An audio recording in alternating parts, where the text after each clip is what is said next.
What if I were to suggest that you play a key role in the awakening world? And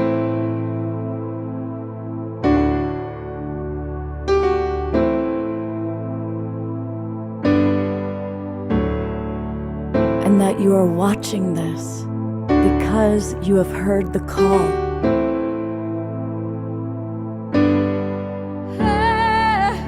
We can start right now by opening our hearts and minds.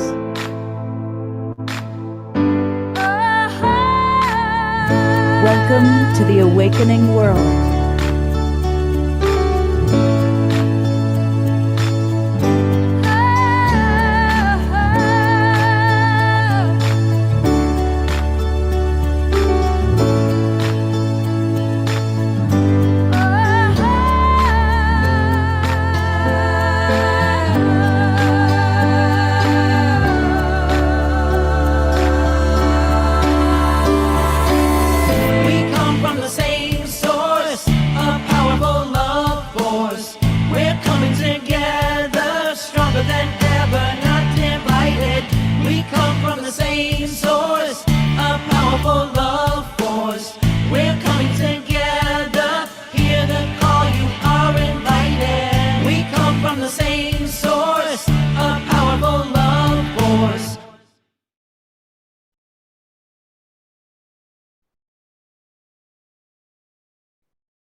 Good evening, everybody, and welcome to the Awakening World.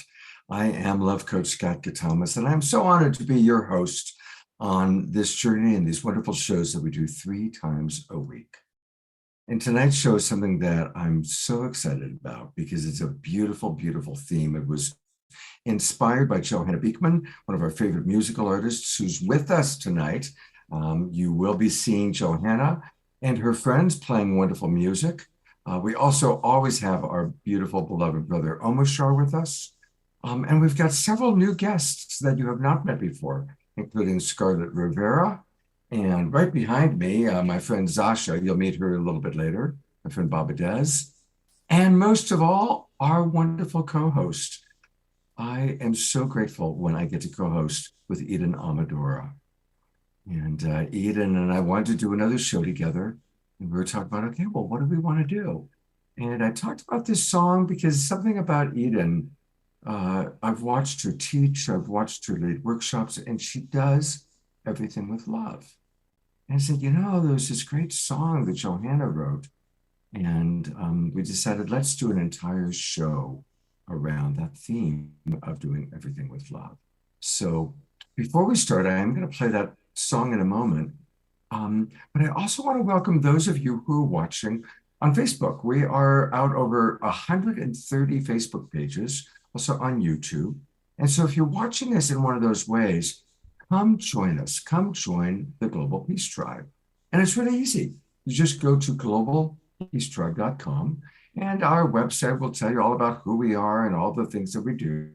And then click register for the new season. And when you do that, like I'm attempting to do right the carousel is, oh my gosh, this has never happened before. There we go. It's going to take you to our registration page. We do 3 or 4 shows every week, all live with amazing guests, amazing co-hosts. And for example, on Wednesday night, we did a wonderful show celebrating our sensuality and sexuality. We had Annie Sprinkle, who's an icon. I started to mix up the word sprinkle with icon. And it was amazing to have Annie talking. And then the next generation of leaders in the field, Rika Briones and my co-host Trish Wright. Here's the show we're doing tonight, all about doing everything with love. And then tomorrow on our Sacred Sunday show, it's going to be all about finding your community with the woman who literally wrote the book on it, Cynthia Tina, who's traveled the world twice, exploring different alternative communities. So it's going to be a wonderful, wonderful. Before I play the video, Eden, what does doing everything with love mean to you? For me, Doing everything with love is synonymous first with being in a really high vibrational state, a very present state where your heart is open, where you're feeling joy, where you're feeling gratitude. And then, no matter what you do, be it washing your dishes, feeding your pet, planting a garden, or making huge waves out in the world, teaching and writing books, whatever you're doing, you are doing it from that frequency of really being it, embodying it, living it. So for me, it's full spectrum. No matter what you're doing, let it be coming from the heart. Beautiful. Thank you.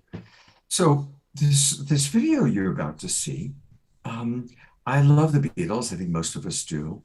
But as I've matured, as I've spent more time in life, I've realized that all you need is love isn't really true. We need more than love, but doing everything with love. Now that's the key. And like Eden just said, whatever it is, whether you're um, writing a book and doing something big, or even just doing the dishes, when we do things with love, it creates a different vibration. You know, we've all experienced the waiter that just wants to, get through it. And here's your food. What do you want? And the waiter is like, really cares about you and brings the food with love, makes the food with love. So I asked wonderful Johanna to do a video taking the All You Need Is Love song, but switching it into doing everything with love. And then we added photographs of some of our favorite presenters and co-hosts. So here it is, the wonderful Johanna Beekman, and the song that inspired tonight's entire show. Love, love, love, love, love. Love is everything. Love is everything. Yeah. Love is everything. Love is everything.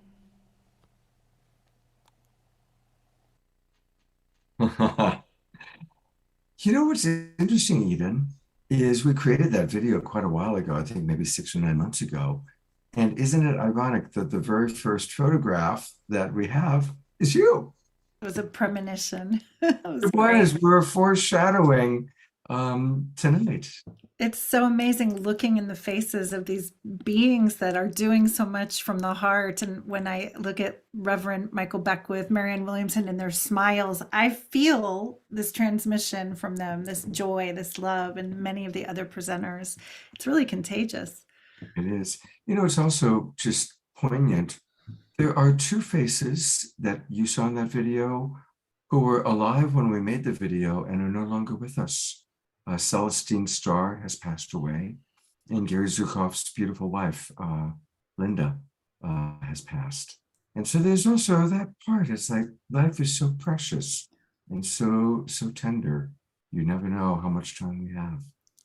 Yeah. So do it with love, right? No Exactly. time to waste.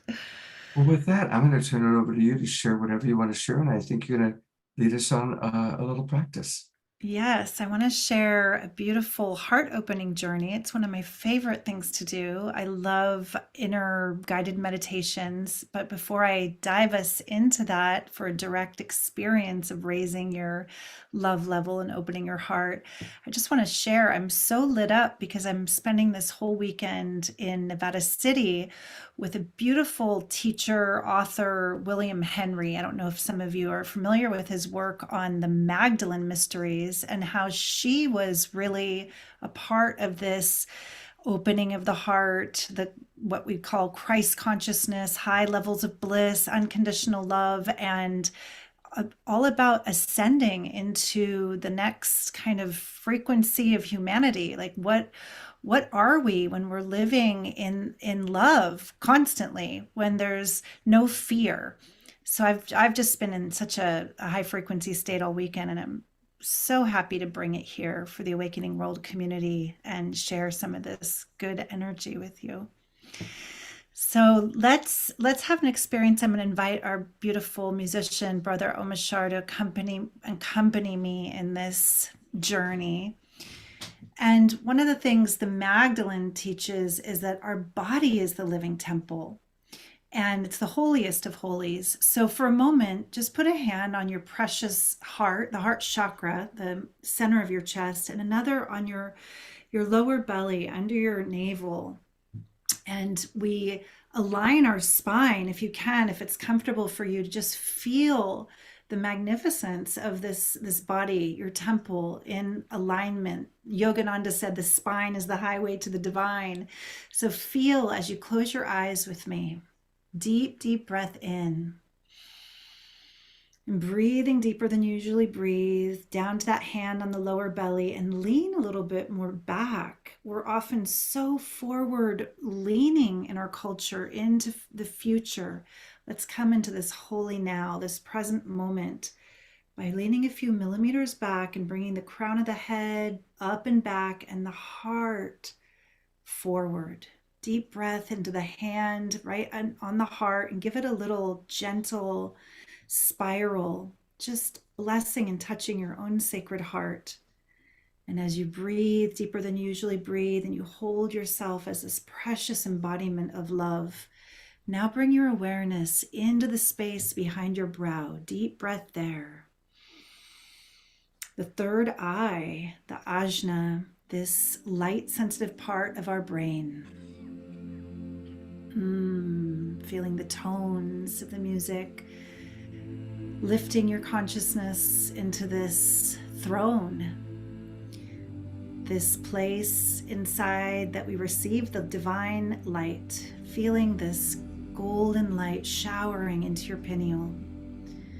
And as you breathe and receive the beauty of the light, just feeling yourself bathed in joy, in the higher frequencies, bliss, gratitude, continuing to deeply breathe and receive, and feeling this shining upon you as if your own soul or your higher self is shining down upon this physical body. The part of you that is already completely ascended in this divine love is connecting consciously with the part that sometimes struggles to feel bliss in the body, to feel home. And in this moment, just let yourself be embraced by this love of your own soul light, the solar light. Deep, deep breath. And as this light pours through the light sensitive parts of your brain, the pineal, the pituitary, the hippocampus, you might feel a particular color of the rainbow that's working with you, activating the rainbow light body, showering it down through your skull to the base of the skull. Go ahead and bow your chin and open that lesser known chakra, the base of the skull, where we can hear whispers from the divine coming in, connected to the audio channel. And then open in the chin and let the light shine into your throat. May we speak as love would speak, as we listen from love. May we be the voice of love. And smiling that inner smile and swallowing this liquid light down through the throat, into the body, into the high heart, into that space behind your hand of light. And just for a moment, just feel that this inner light is healing the body, that the liquid light moving down the central channel is healing any pain in your heart right now, any place that you found difficult to forgive, self or other. Just diving in behind that hand of light to the innermost chambers of your heart, as if you could breathe the back heart open and unfurl your earth angel wings. Deep breath at the back heart.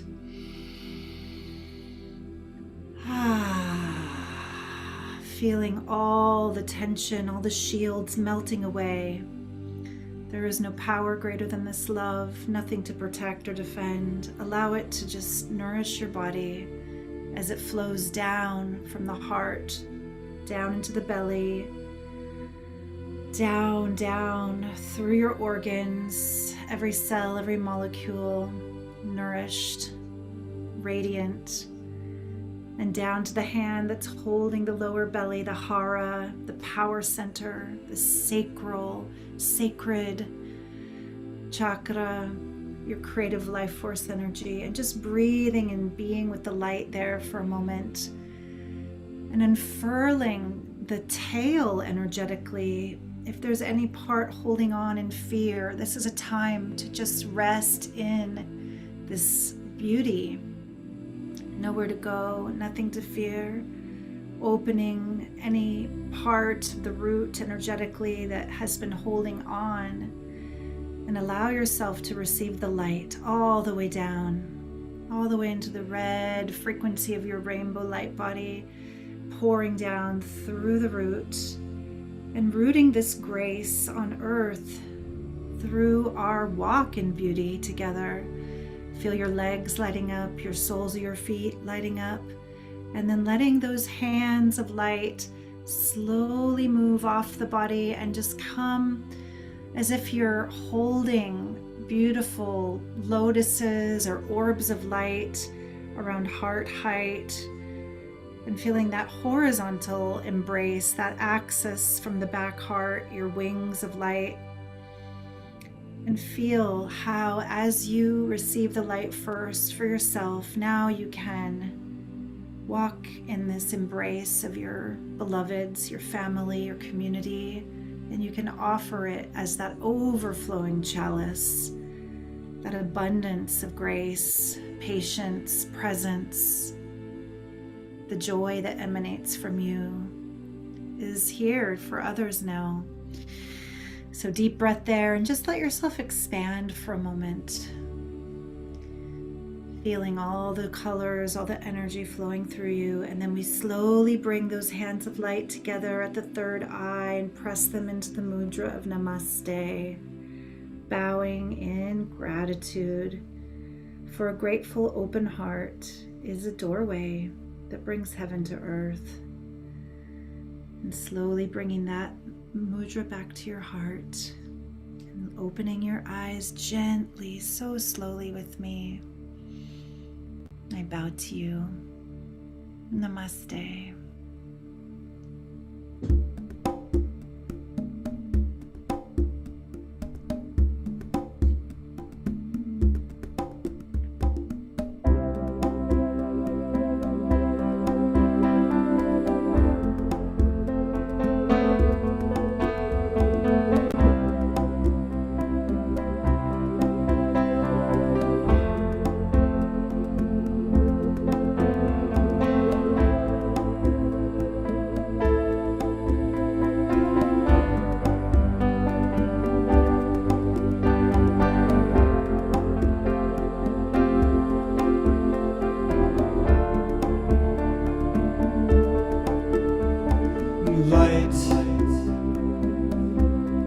Brighter than the sun,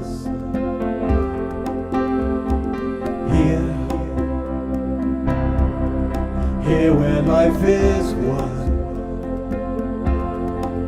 All the past falls like rain into the soil of future dreams. Love, the footprint in the sand. Eyes shining like the stars, and the way is suddenly so clear, and we know what has to be done, and still we wonder why flowers keep on blooming, the stardust in our eyes lifts us all to a higher plane, a deeper truth, our right place now. Still, we wonder why.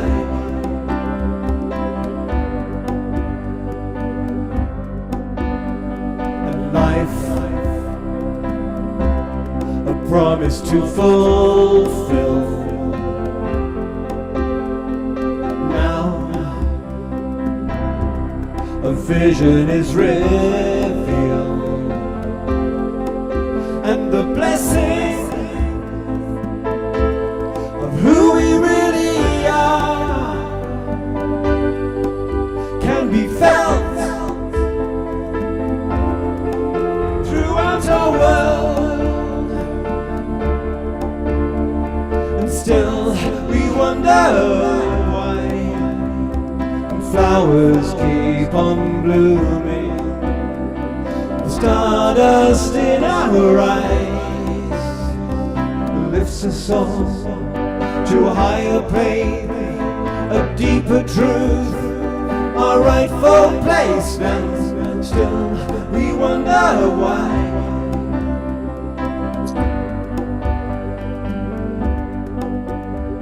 And light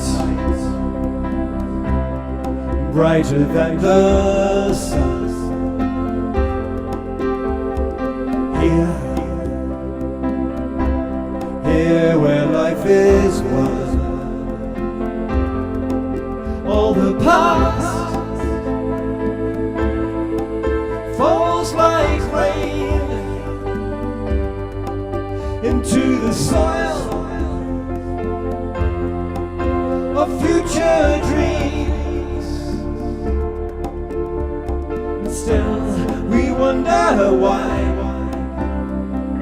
flowers keep on blooming, the stardust in our eyes lifts us all to a higher plane, a deeper truth, our rightful place. And still we wonder why.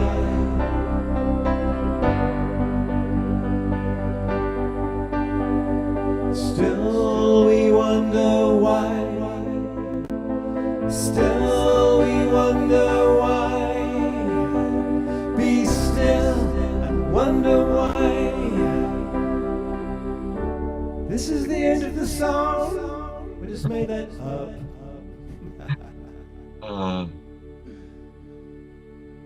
On my gallery view, let's all do some wonderful twinkles for beloved Omar Shar.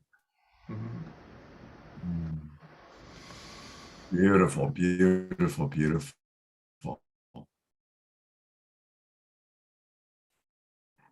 I am at a hotel in Barstow. We have no idea how the internet's going to handle. It was good, but it's gotten very choppy on my end. So I'm going to bring Eden on. Eden, am I still legible? Am I still people able to hear me okay? Yeah, I can hear you. There's a little tiny glitchiness, but you're coming through. The meaning is coming Great. through. All right. Well, I'm going to have Eden, you're going to need to do probably more today because it's getting really choppy on my end. And I know Okay, that well, she's I gonna can, introduce- I can start by introducing Scarlett, and I can ask you to unmute. Scarlett, if you click your unmute, and I'm gonna add you here. This is Scarlett Rivera, and Scarlett is an amazing being. She came out of this musical rock and roll world. She is a epic violin player that plays violin in such a unique rocking style that she was asked to join, am I right, Bob Dylan's band? Were you part of the Dylan band? That's just epic. I was So the first woman he ever hired, and I'm on a huge number of his albums. And incredible. And she's also a part, Scarlett, I'm just gonna say a little bit more because it's quite impressive. So Grammy nominated American musician, Scarlett Rivera has burned a hole in the fabric of rock history as a pioneer of electric violin. From a classical background, she then bent all the accepted norms. She was really a pioneer. Now they're copying her. I've seen this before, but you were the first. Going into all genres, experimenting with rock fusion and jazz to Latin polyrhythms. She has been a revolutionary heartist, a musician of the heart. And she was, like you said, the first female member of Dylan's band and featured on 4 additional multi-platinum albums. She has played in incredible, prestigious places, the hallowed Carnegie Hall with the Duke Ellington Orchestra, as well as the Kennedy Center, the Carnival of Venice, Italy. Her current Grammy-nominated vocal debut, All of Me, has been spotlighted with stellar reviews around the world. She continues to journey in this musical way and perform with legends such as the Indigo Girls, Tracy Chapman, Eric Anderson, Kebmo. I don't even know some of these people, but they're they're amazing musicians. Peter Maffei, David Johansen, Sylvia Tyson, 5-time Grammy winner Cindy Cashdollar. But what Scarlett is really passionate about, you would think, oh my God, with that kind of musical history, isn't that enough? No, her heart is actually so passionate about wildlife and the animal kingdom. And that's what she's come here to share with us. She really wants to speak about her relationship with that aspect of her life and the offering and how she does it with love. So Scarlett, I'm going to make you the main. Let me see, I'll take myself off and put you on. All right, tell us more about this. Well, I think we all have had experiences from childhood tapping into the primal love of animal life and our connection with nature. We've all had that, but we've become disconnected and forgotten about them.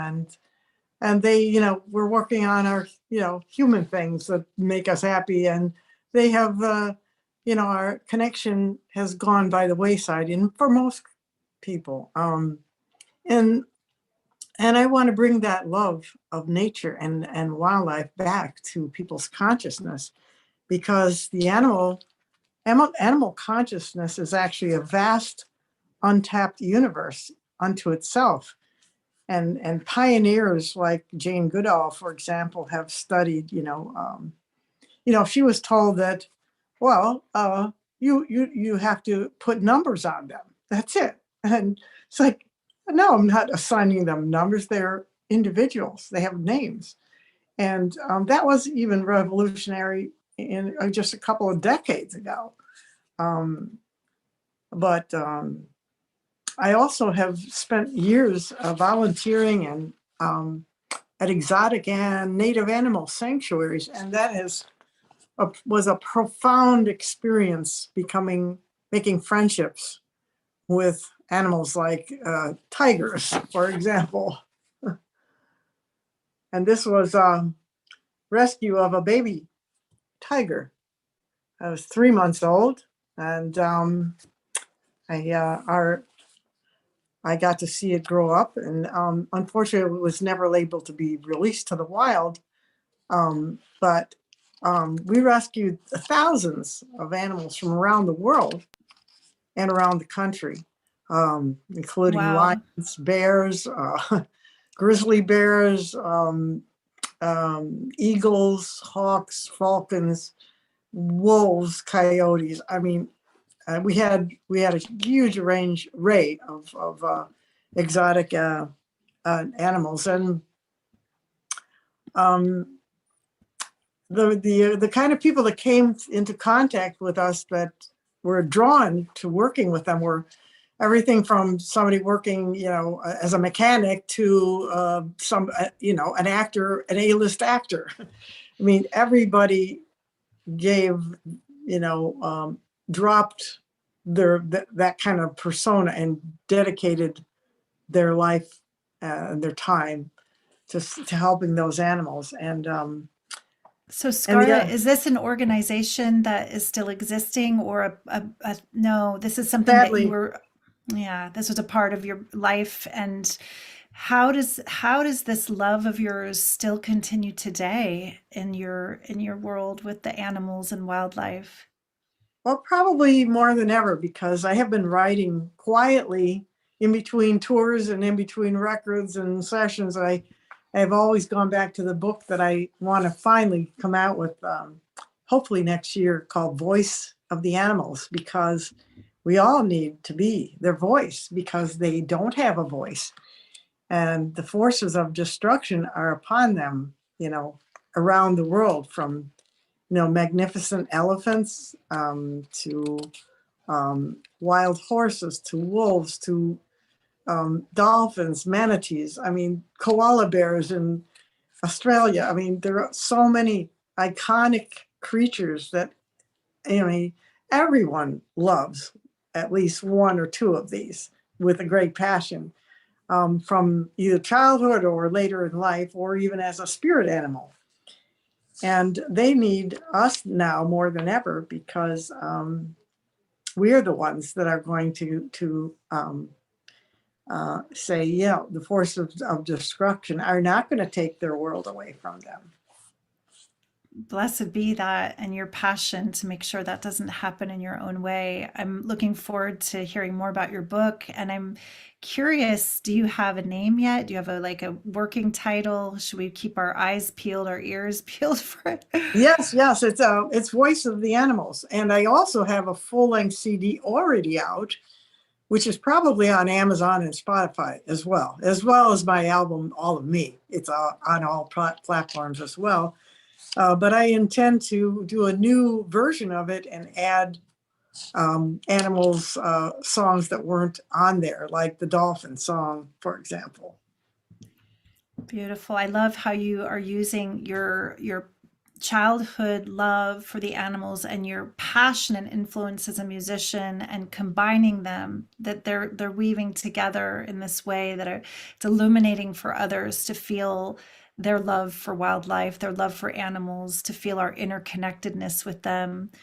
And I'm wondering if you have a story, like a brief story about something that really cracked your heart open. I'm sure when you were rescuing animals, you had incredible connections or communion with certain animals. Is there any particular animal that's especially like the one that just changed your life, that was such a deep connection or beautiful communion that you'd share with us?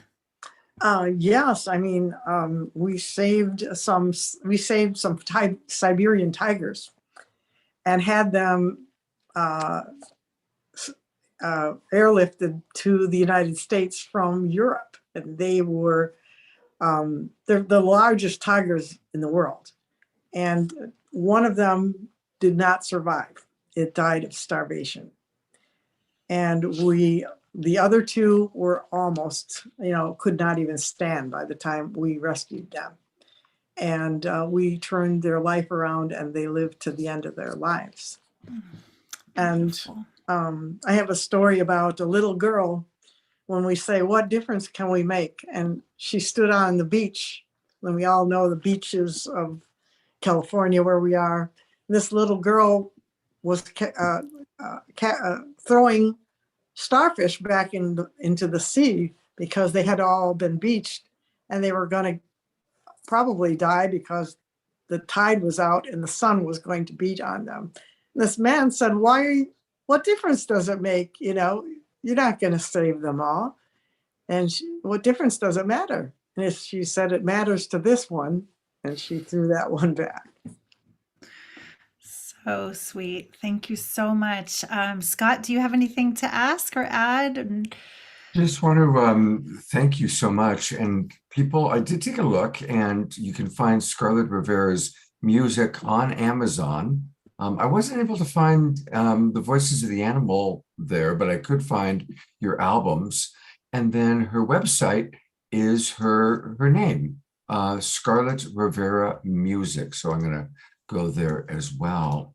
And Scarlett, one more time, the name of the book is going to be Voices of the Animal? Voice of the Animals. Voice of the Animals. Well, certainly when it's released, let us know and we will do a follow-up, all right?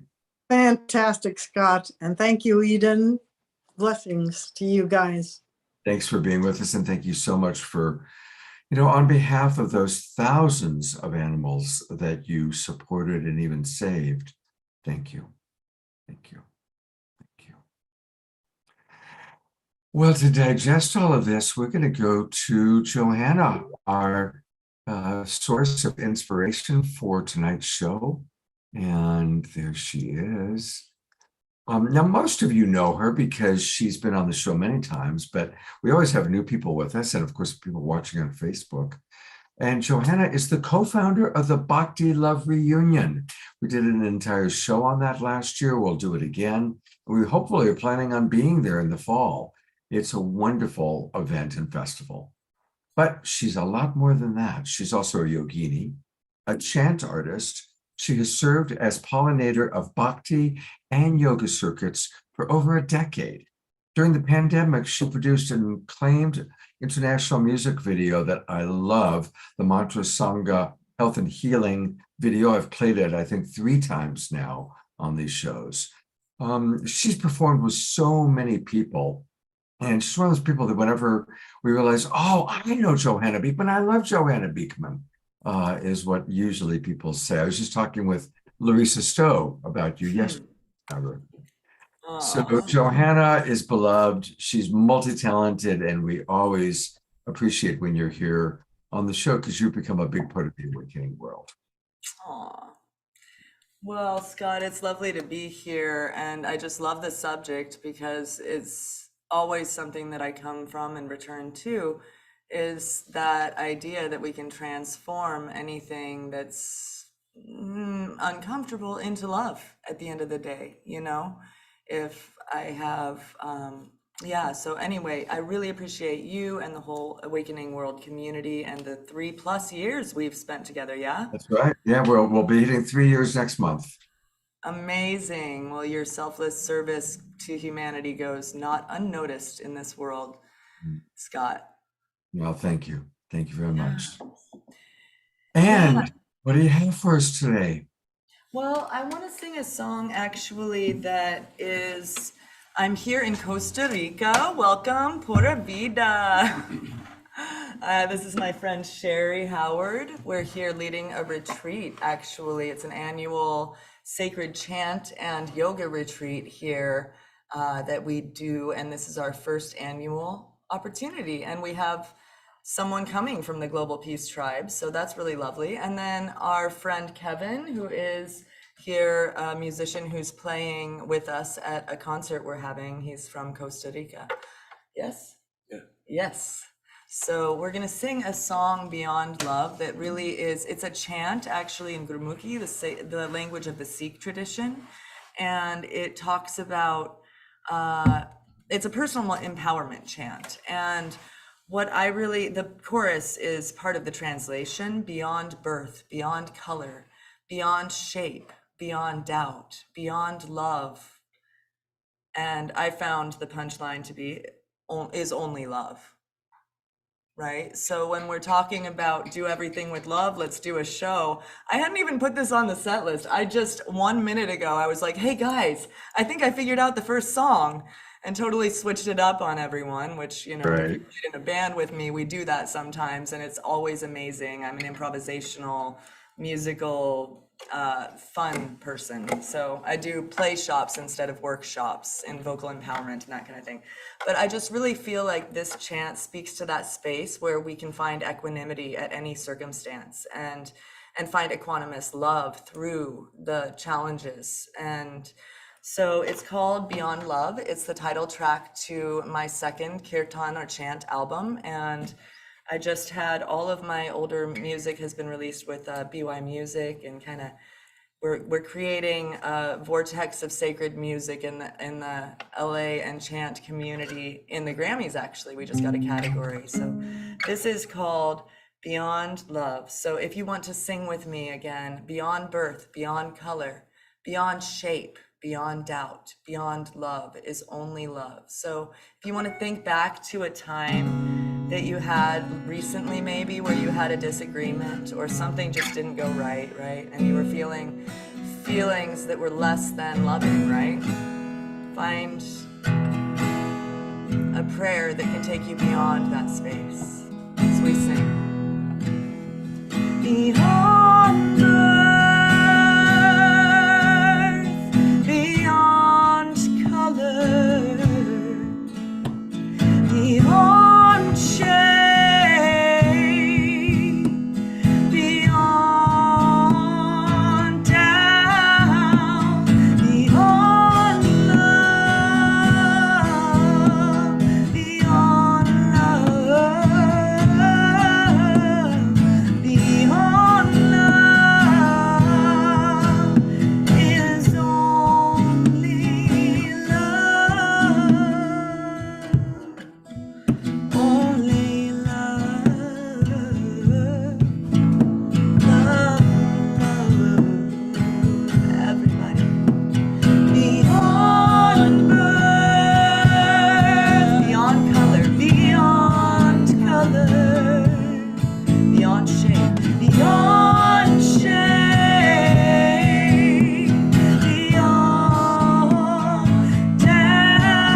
class, different people. Scott, you've got a mute. You taught us all that. Hey, hey, hey. Jenny.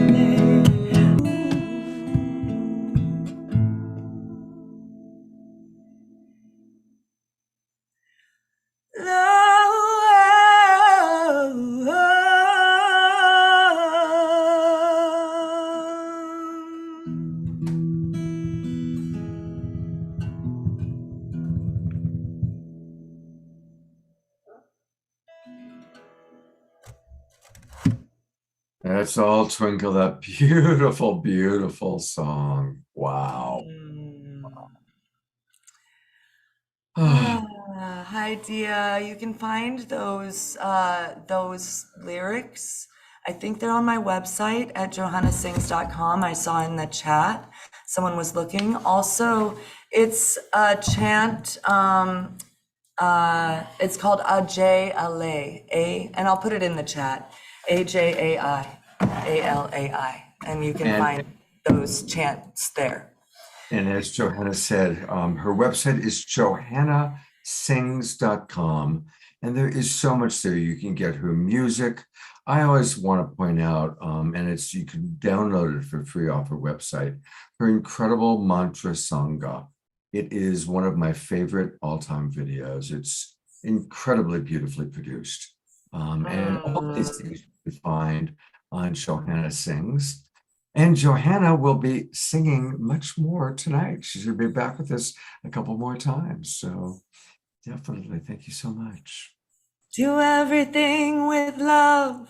Da, da, da, da, da. We'll see you soon, loves. Thank you. Thank you, Scarlett, and for all that she shared, and for Kevin, and for Sherry. Thank you. Eden. Let's all take a big, deep breath together.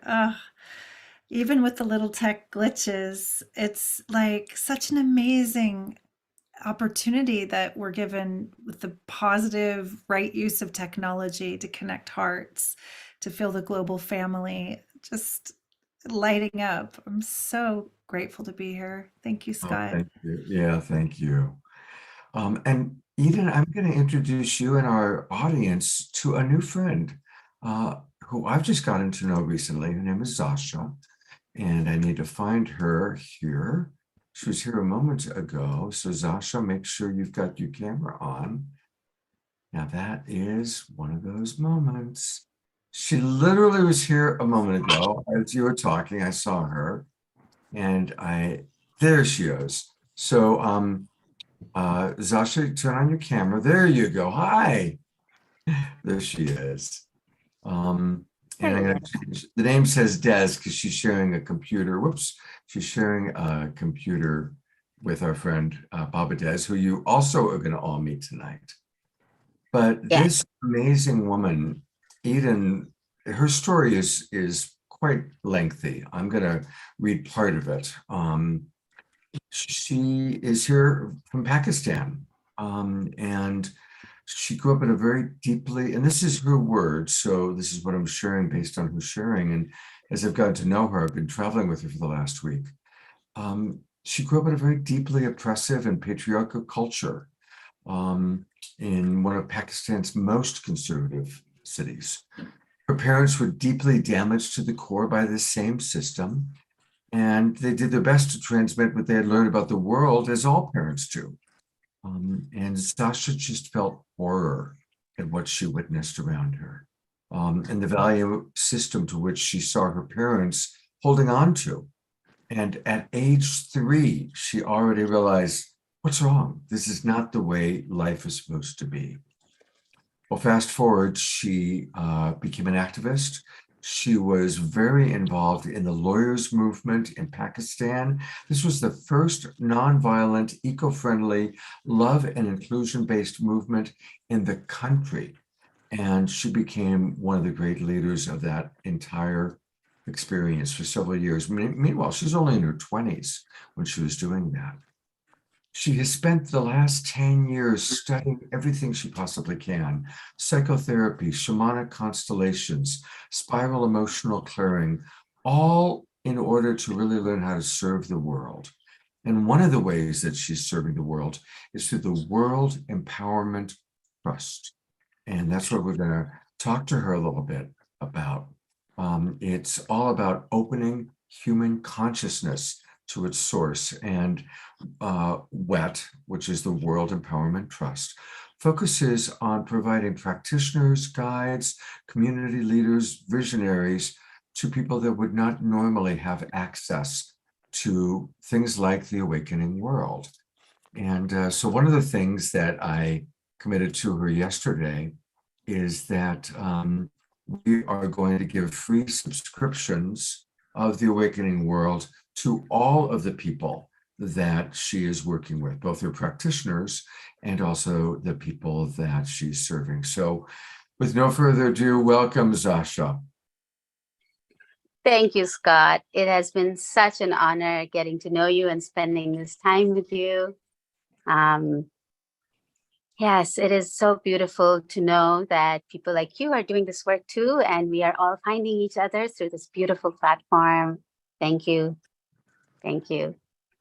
So with the theme of doing everything with love, and Eden and I will both ask you questions, but tell us how this incredible life transformation that you've gone through has led you to WET, to the World Empowerment Trust. Well, Scott, I had been searching and trying to feel into what needs to happen in the world for these shifts to occur, and the old ways, the activist ways, the ways we've been trying so far clearly didn't do it. And then I went to an training actually, and I found them to be resonating with the values that I had been longing for since I was a child.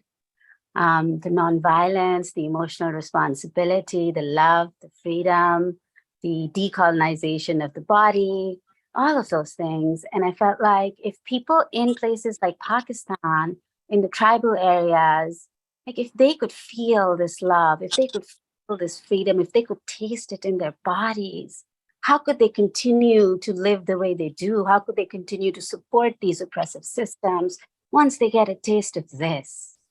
And so from that place, WET was really born, where I was like, I want to deliver this flavor to these places in the world where the currencies are so weak, the global economic order is shaped in such a way that there's no way these people would have this access.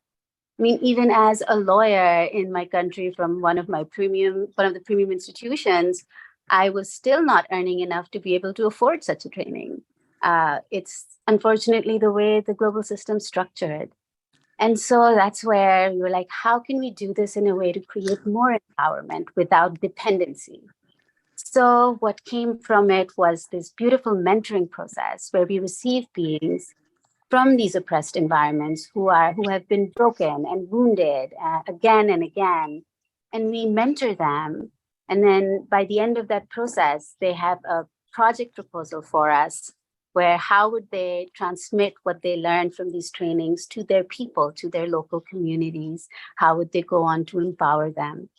And then they attend the trainings, go back home, and with our support, they do that. And we've had amazing, amazing beings come through from places like Iran, Afghanistan, Iraq, Syria, the Caribbean, Latin American countries, Africa. We've had Palestinians who've crossed borders illegally to attend these trainings as well. So lots of amazing, juicy things have been happening because this door was made available to them. Yeah, and the hope really is that as these transmissions get seeded into these places more and more, as more and more people get a flavor, a taste of this, and they want this because that's what the soul longs for. Our souls, our beings, our hearts, they just want to experience true love. They just want to be free and to shine the way that they were meant to. And when they get a taste of that, they can't quite walk away. And so that's the passion, that's the belief, that's the faith and trust and love, that as they get that access, it will create that critical mass over time where eventually people will rise and say no. That's what I'm doing. So beautiful, Zasha. Thank you for what you're doing. And just for me, I would love to see the name of the organization. Scott, if you can write it in the chat for everybody, just for us to learn more about it. And I'm curious if both men and women are drawn equally to these programs, or if you're finding more women are in my experience in this kind of awakening movement in the States, I'm aware when we do gatherings, it's sometimes much higher percentage of women that are immediately drawn, and then they're bringing their partners, they're inviting the men in. Are you seeing it's both that are starting to gravitate towards this work, even in countries where the patriarchal system is so oppressive? Are men showing up? Are they coming as well? It's a very interesting question, Eden. So in terms of the mentoring team, we are all volunteering our time. It's a purely volunteer-run setup. So there we have mostly women. We only have 1 or 2 men, and women have been carrying this there. And in terms of the people who apply to us, it depends on the countries and the backgrounds. When we come into the oppressive Islamic regimes, we're seeing almost like, we're seeing that balance where there's almost more men in a way, because they're the only ones who can dare to take such a risk. Because you have to understand, in a country like Pakistan, it's a criminal offense. So it's a big risk. And then the cost, if someone is to be exposed, that a man would endure versus a woman is so different, so different. Like, men would be able to sustain that and just, it would not destroy their lives, but for women it would. So Wow. it changes the equation a bit. So it's a criminal offense to participate in that kind of a workshop in these countries. So they're risking everything to bring this light into their communities, to have these techniques, even underground, secretly. It's amazing. Yes, it is premarital sex. Anything sexual outside of marriage is a criminal offense. So yeah, it would do that. So we work with them to safely bring these transmissions into their countries and support them in creatively bringing this in so that the essence still comes, yet they are not risking their lives as much, because we want these souls to survive. I've often in my life experienced too many activists, great people, not surviving.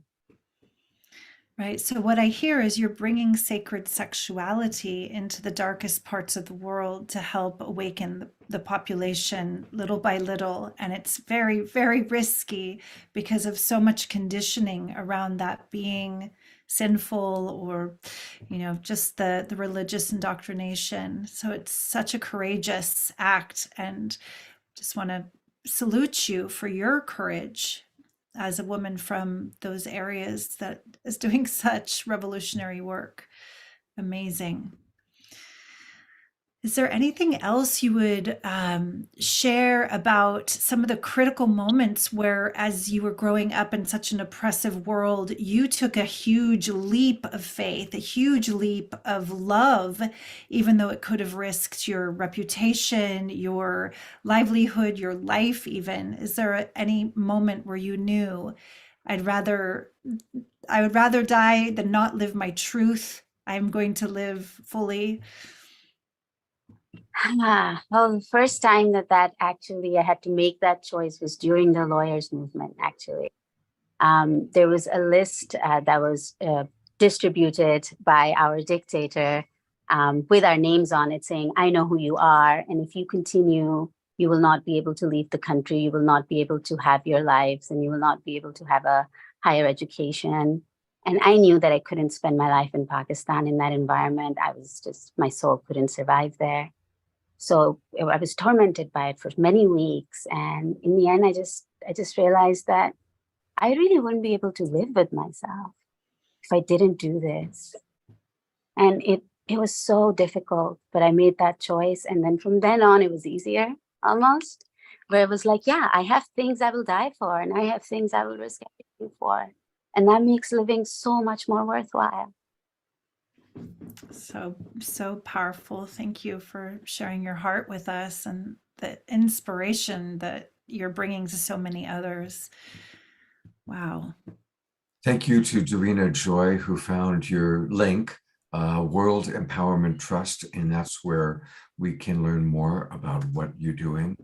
And this is Zasha.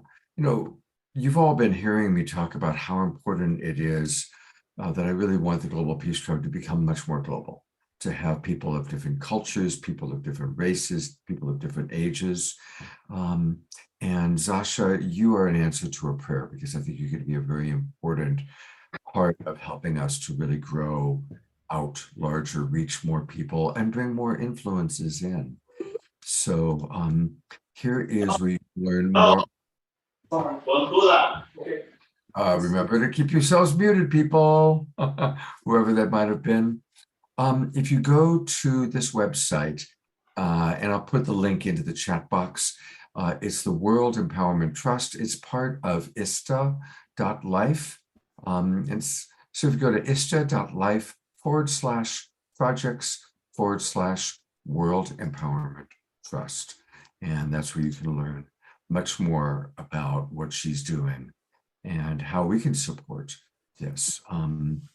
And there's the wet fund here. So this is where you get the descriptions. And also, one of the things that I just learned when I was talking to Zasha is that they actually have different elements. You've got one fund for younger people to help support younger people.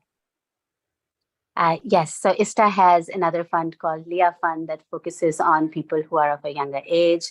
There's also a US Veterans Fund so that people who are applying for ISTA trainings can get that funding. And WET focuses on the developing world, marginalized communities, indigenous peoples, trans peoples. So all people suffering from systems of oppressions that do not have the same access to global power structures is what we support.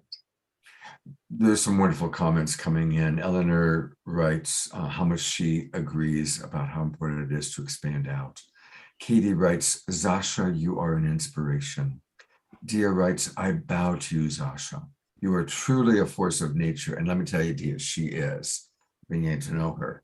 And a last question for you, and then we're going to all come back and do some Q&A at the end of the show. But Dr. Laura asks, how did sacred sexuality enter into this? I thought this was about love and connection.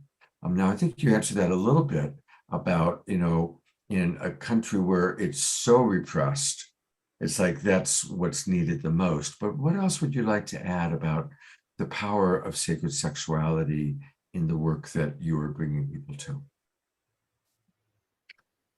When we really look at the ways in which love is conditioned, controlled, and contained, the first thing that is attacked is sexuality. That is the first step that any culture takes to repress and control love and its expression.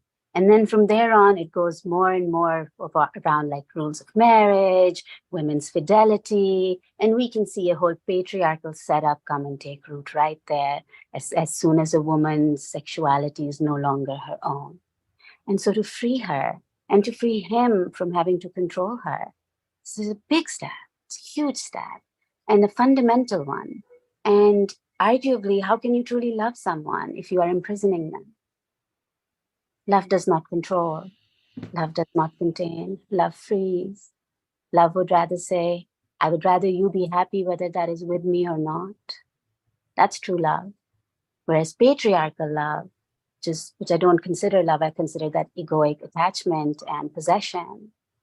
That's a whole other side of things. And in order to untwist that, we have to go to the source. You can't exclude the source. You have to include the source. And of course, other love transmissions are very important too, and they are also very welcome. And WET is looking to now invite in other love-based trainings and things that we would also love to support people to attend over time as we grow.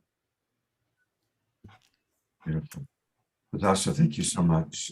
Eden, any last thoughts or? Yeah, I'm just so aware as Zasha's sharing, being here at this deep kind of Christian mystic Magdalene retreat in Grass Valley, how such a figure as Mary Magdalene was denigrated for so many thousands of years as this whore archetype, when now even, the Catholic Church is elevating her back as the apostle of apostles, and there's many words in ancient texts that are pointing to her being more of the consort, the wife, the lover of Yeshua. And so much of the systems of control and oppression, like you said, are really suppressing the feminine, suppressing life, creativity, life force, Shakti, the feminine. And when you're speaking about how, especially in Pakistan and these other countries, women have been kind of, subjected to being objects that are owned and possessed and controlled and even, imprisoned in some ways.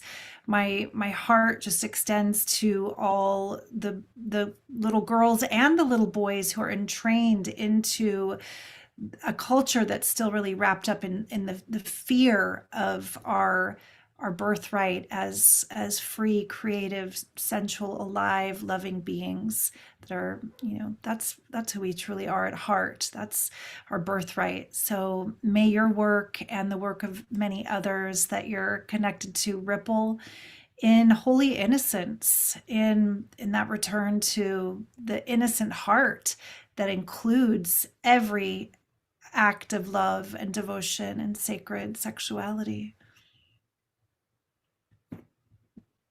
Thank you so much.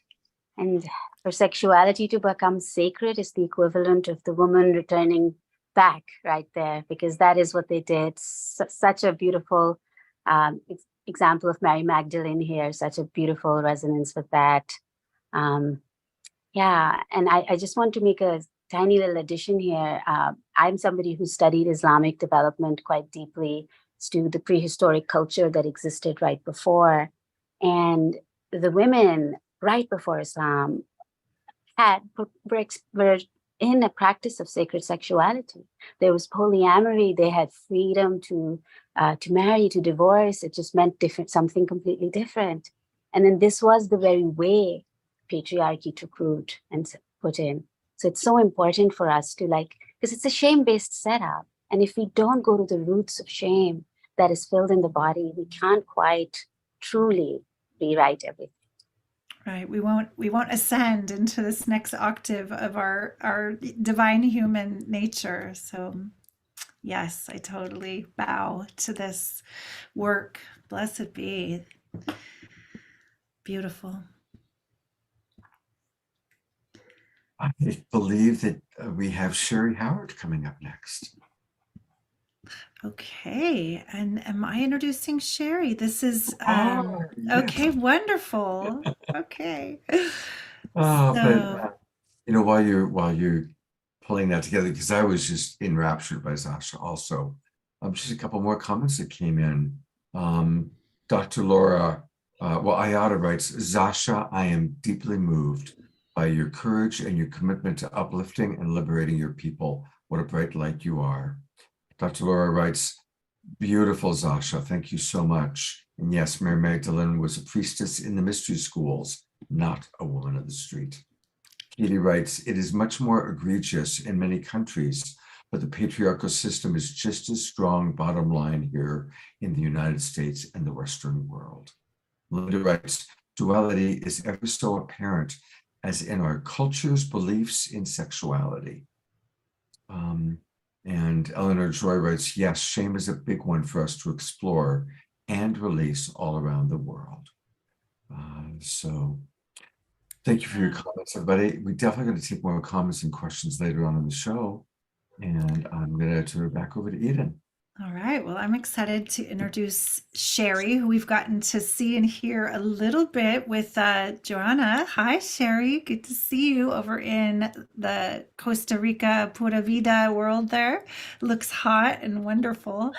And a little bit about Sherry. So Sherry is a multi-talented international kirtan artist, 1,000-hour certified Kripalu yoga teacher, a nature guide, sound healer, went to the Indiana University Jacobs School of Music as a trained vocalist, thousands of guests at Miraval, Canyon Ranch, and Kripalu Center have delighted in Sherry's unique blend of yoga, healing, and music.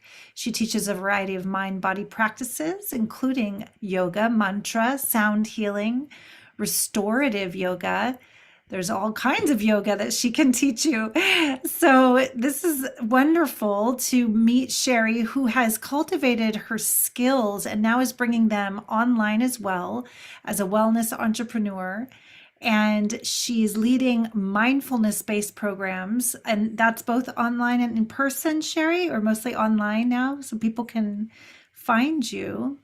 Right now, mostly online, but we have a Costa Rica yoga retreat starting tomorrow, so that's in person. If they find you quick, they can come in person. So maybe Scott can pop the links for you in the chat. And it looks like it's your website there. It says, as a nature enthusiast and professional outdoor guide, Sherry's guided and taught hiking, stand-up paddleboarding, and kayaking. And in addition to shining her own light, she loves to support others to shine their light into the world and do it with love. Yeah, Sherry, so great to meet you. And I'm excited to hear your voice again. It's so beautiful to be with you all. Thank you. Thank you so much. And I invite you all to shine your light. And we're going to chant a beautiful mantra that is meant to bring you into a bliss state. And I feel like the bliss state also brings us into the love state. And this one I like to call the Maha Mantra Lullaby.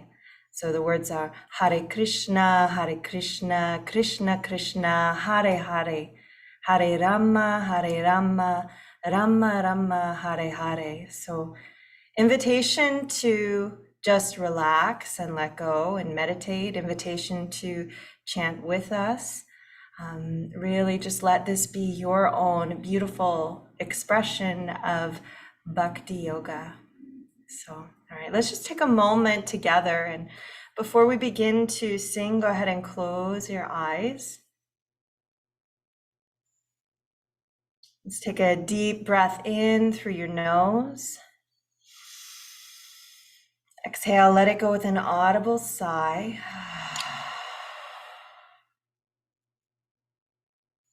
Look into your heart now and find the part of you that is love and that is bliss. And let yourself begin to feel that. Allow that love and that bliss to radiate through your whole body, to shine both outward and inward. You are love, you are bliss.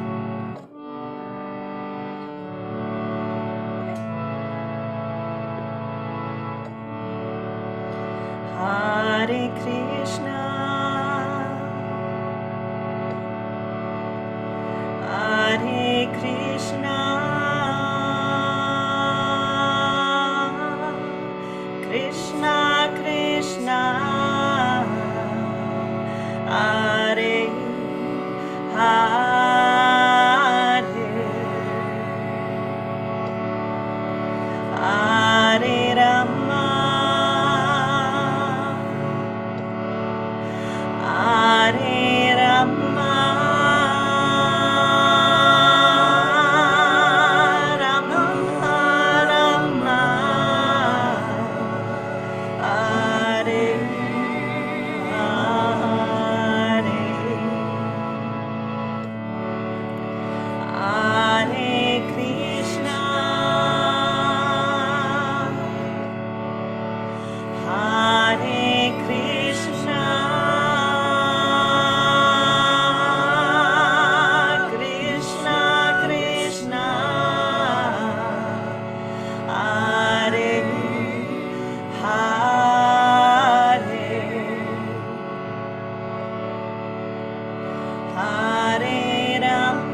Let's all just send our appreciation to Sherry and Kevin and Johanna.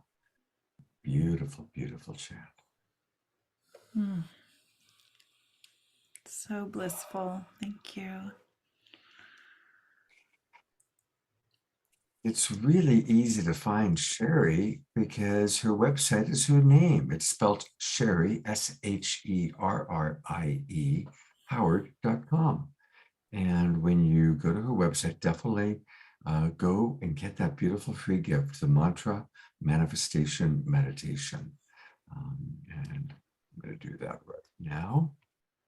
Thank you, Sherry, for the gift of your beautiful music and also for the gift that you provide to those of us when we go to your website. Thank you so much. And I'm not a robot. Oh my God. You are not a robot. Thank you. I also just released a Lakshmi Ganesha chant in December too. It's Om Lakshmi Ganapataye Namaha, which is something really beautiful to check out as well. It's on the front page of my website. Thank you so much. Such a wonderful, so wonderful to be with you all. And there's more, and there's more. And we're going to see the three of you at least one more time tonight. So thank you so much. Johanna, thank you for introducing us to Sherry and Kevin. Thank you. Loving the harmonies too. So beautiful. We're excited to drop into 7 days of that starting tomorrow. Janet from the Global Peace Tribe, right? Signed up. Is that her name? Yeah, Janet is one of our beloveds from the tribe that is getting off of a plane tomorrow, and we're going to have a grand time. So if you want to sign up, that'll be live in the next month or something for next year. All right. Well, Eden, I get to introduce you and our Global Peace Tribe family to a very dear friend of mine. He's someone that I've known for many, many years, and I've admired him a great deal. And of course, I'm talking about Baba Des. There he is. And oh my gosh, there's so many things to share about this gentleman. He's most well known as the founder of ISTA, the International School of Temple Arts, which now puts on hundreds of workshops all over the world. They've been out to 43 countries, and he started that. He's also the author of Sacred Sexual Healing, the Shamanic Method of Sex Magic. He presents himself, I love this, he's a speaker, a facilitator, a sexual shaman, an author, a songster, ISTA founder, lead faculty, but most of all, he always wants to remind us that he is an international fool. And I appreciate that so much about you, Des, because you are very good at not taking yourself seriously. I also want to acknowledge that I've been staying with Des for the last 2 weeks in Sedona. And we had this little road trip last night. And I've watched how he's had to manage some very difficult situations where most people would get very reactive and very hurt. And he just keeps coming back to love. And, you know, as we're tonight talking about doing everything with love, you know, we saw Scarlett doing music with love and doing animal protection with love.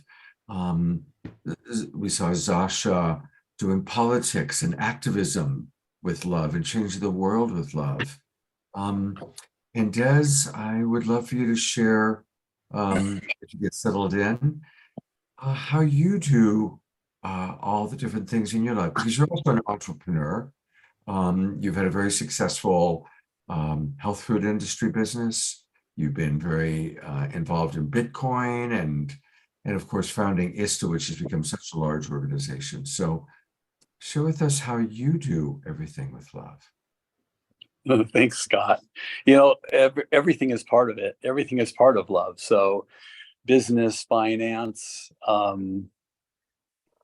relationships, commerce, you know, if everything comes from love, then it's all part of love. And I feel like especially those places where people get challenged around money and sex and power.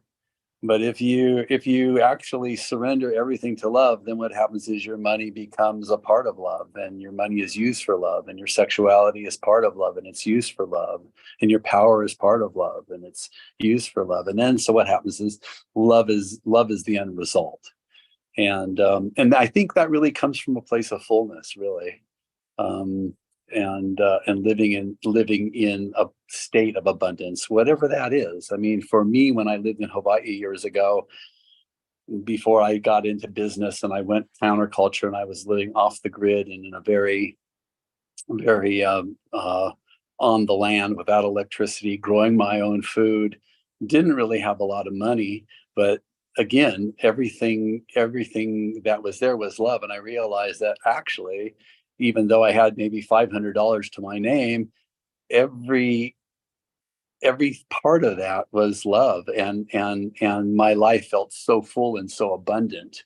And so it's not about those things, and those are the resources of love, and that we can create tremendous global change if our finances are part of love, and we become conduits of abundance and finances that can actually affect change on the planet. Beautiful. Yeah. So practical. When someone comes after you in a hurtful way, I've observed that, you know, you'll notice it, you'll feel it, and then you come back to love. how do you do that? Like, what are the steps that you could share with our audience for doing that? Well, I feel like, part of it, well, I am human, and sometimes I'm better at it at sometimes than other times.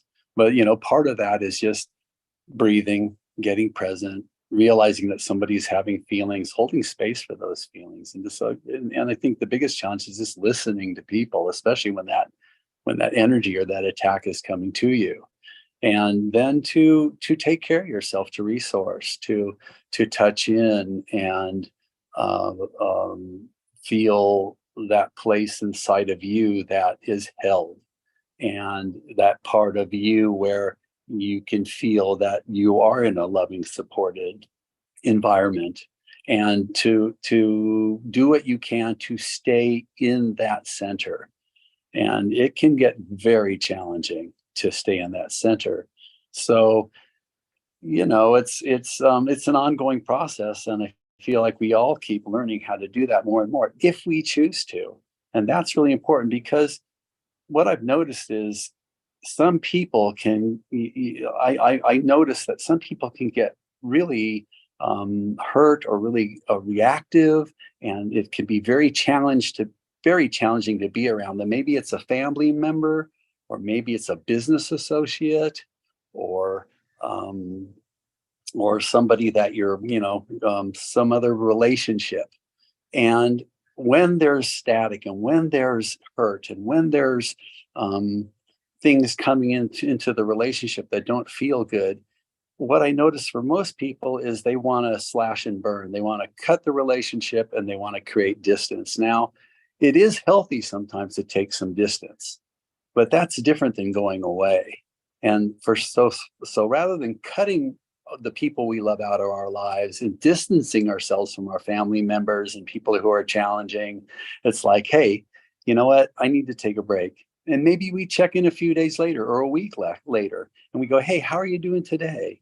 You're really having some feelings there. You matter to me. I care. And so you may, even if it's like, hey, touching in once a week or once a month with people who matter with us in our lives, because change is happening all the time. And just because somebody's really angry or hurt or upset with you doesn't mean that they're going to be that way the next day or the next week or the next month. So I think one of the most important things is to stay connected and to hold that point of love, and to invite that point of love, and to keep inviting us to be together in love, to melt together in love. And rather than, accentuating the differences and being resentful and being judgmental, it's like, can we continue to come back to that point of love and keep inviting? Well, first of all, as an individual, I need to be in love. So if I can stay in love myself, then I can invite others into love. So I think that's the most important thing, holding that point for myself, and then in those challenging relationships to stay connected and to keep inviting the people we love into love, and to share that place of love. Beautiful. I'm going to bring Eden on to see. Eden, is there anything you'd like to ask or that comes up for you with Des? So as you're speaking, I'm aware of this expression that a friend of mine said a couple years ago during the beginning of the pandemic. He's a yogi, beautiful yogi brother, and he said, "I just decided to live in love, as love, for love." And I feel that in you, Baba Des. I feel this radiant love commitment that no matter what's storming around you, it feels like you're staying in the eye, or doing your best to stay in the equanimity in the center. And I actually met you years ago at Esalen. I was telling Scott, I didn't know if you would even recognize me or remember me. I was at a dance workshop, and I think you were doing something else, but we ate with each other. And at that time, I was so like green in the world of like just community building and tribal workshops. And you were sharing a little bit about, I think it was so long ago, it was the beginnings when you were in Arizona with Ista. and you're sharing your book with me, and I was just so blown away, and I could feel the parts of my psyche that were like, wow, this is edgy. This is edgy for me at that moment in my journey. And now I can really, like, I feel the mission you've been on since then, and who you get to be and shine in the world. Well, So thanks for that. yeah. Thanks for that reminder, and it's interesting for me because I traveling around and being on this mission, and sometimes I stop and I go, it's such a intense flow of energy, and yet something moves me to move that much and connect with so many people and to plant and seed this movement around the world. And sometimes I stop and really go, what am I doing? So there are a lot of beings, and as you share about that time in Esalen, I now remember it. And it's so beautiful to see how we're all moving, we're all growing, we're all progressing in this direction. And it is edgy. As Sasha was sharing earlier, our sexuality is such an important part of our power. And if we have any kind of guilt or shame or fear around our sexuality, or so many people are so confused and around their sexuality, that what that does is it confuses our power, and it confuses our ability to be effective in the world. So, there are so many ways to express our sexuality. And the important part is that it's us, that we're free, whether we're celibate, whether we're monogamous, whether we have, we're open, we have many lovers. The main thing is that we're listening to our hearts, we're listening to our souls, we're listening to our bodies, and we're allowing love to flow through us. And can we just support each other on this planet to be authentically who we are, and to act and be and move in integrity with our communications, to not hide, to not lie, to not sneak or cheat or manipulate, but to just, here I am, and this is who I am, and find those conduits of empowerment for ourselves and each other, and spread the love. Oh, yes. Thank you. I am so feeling the vibration lifting as you say it, as you speak it.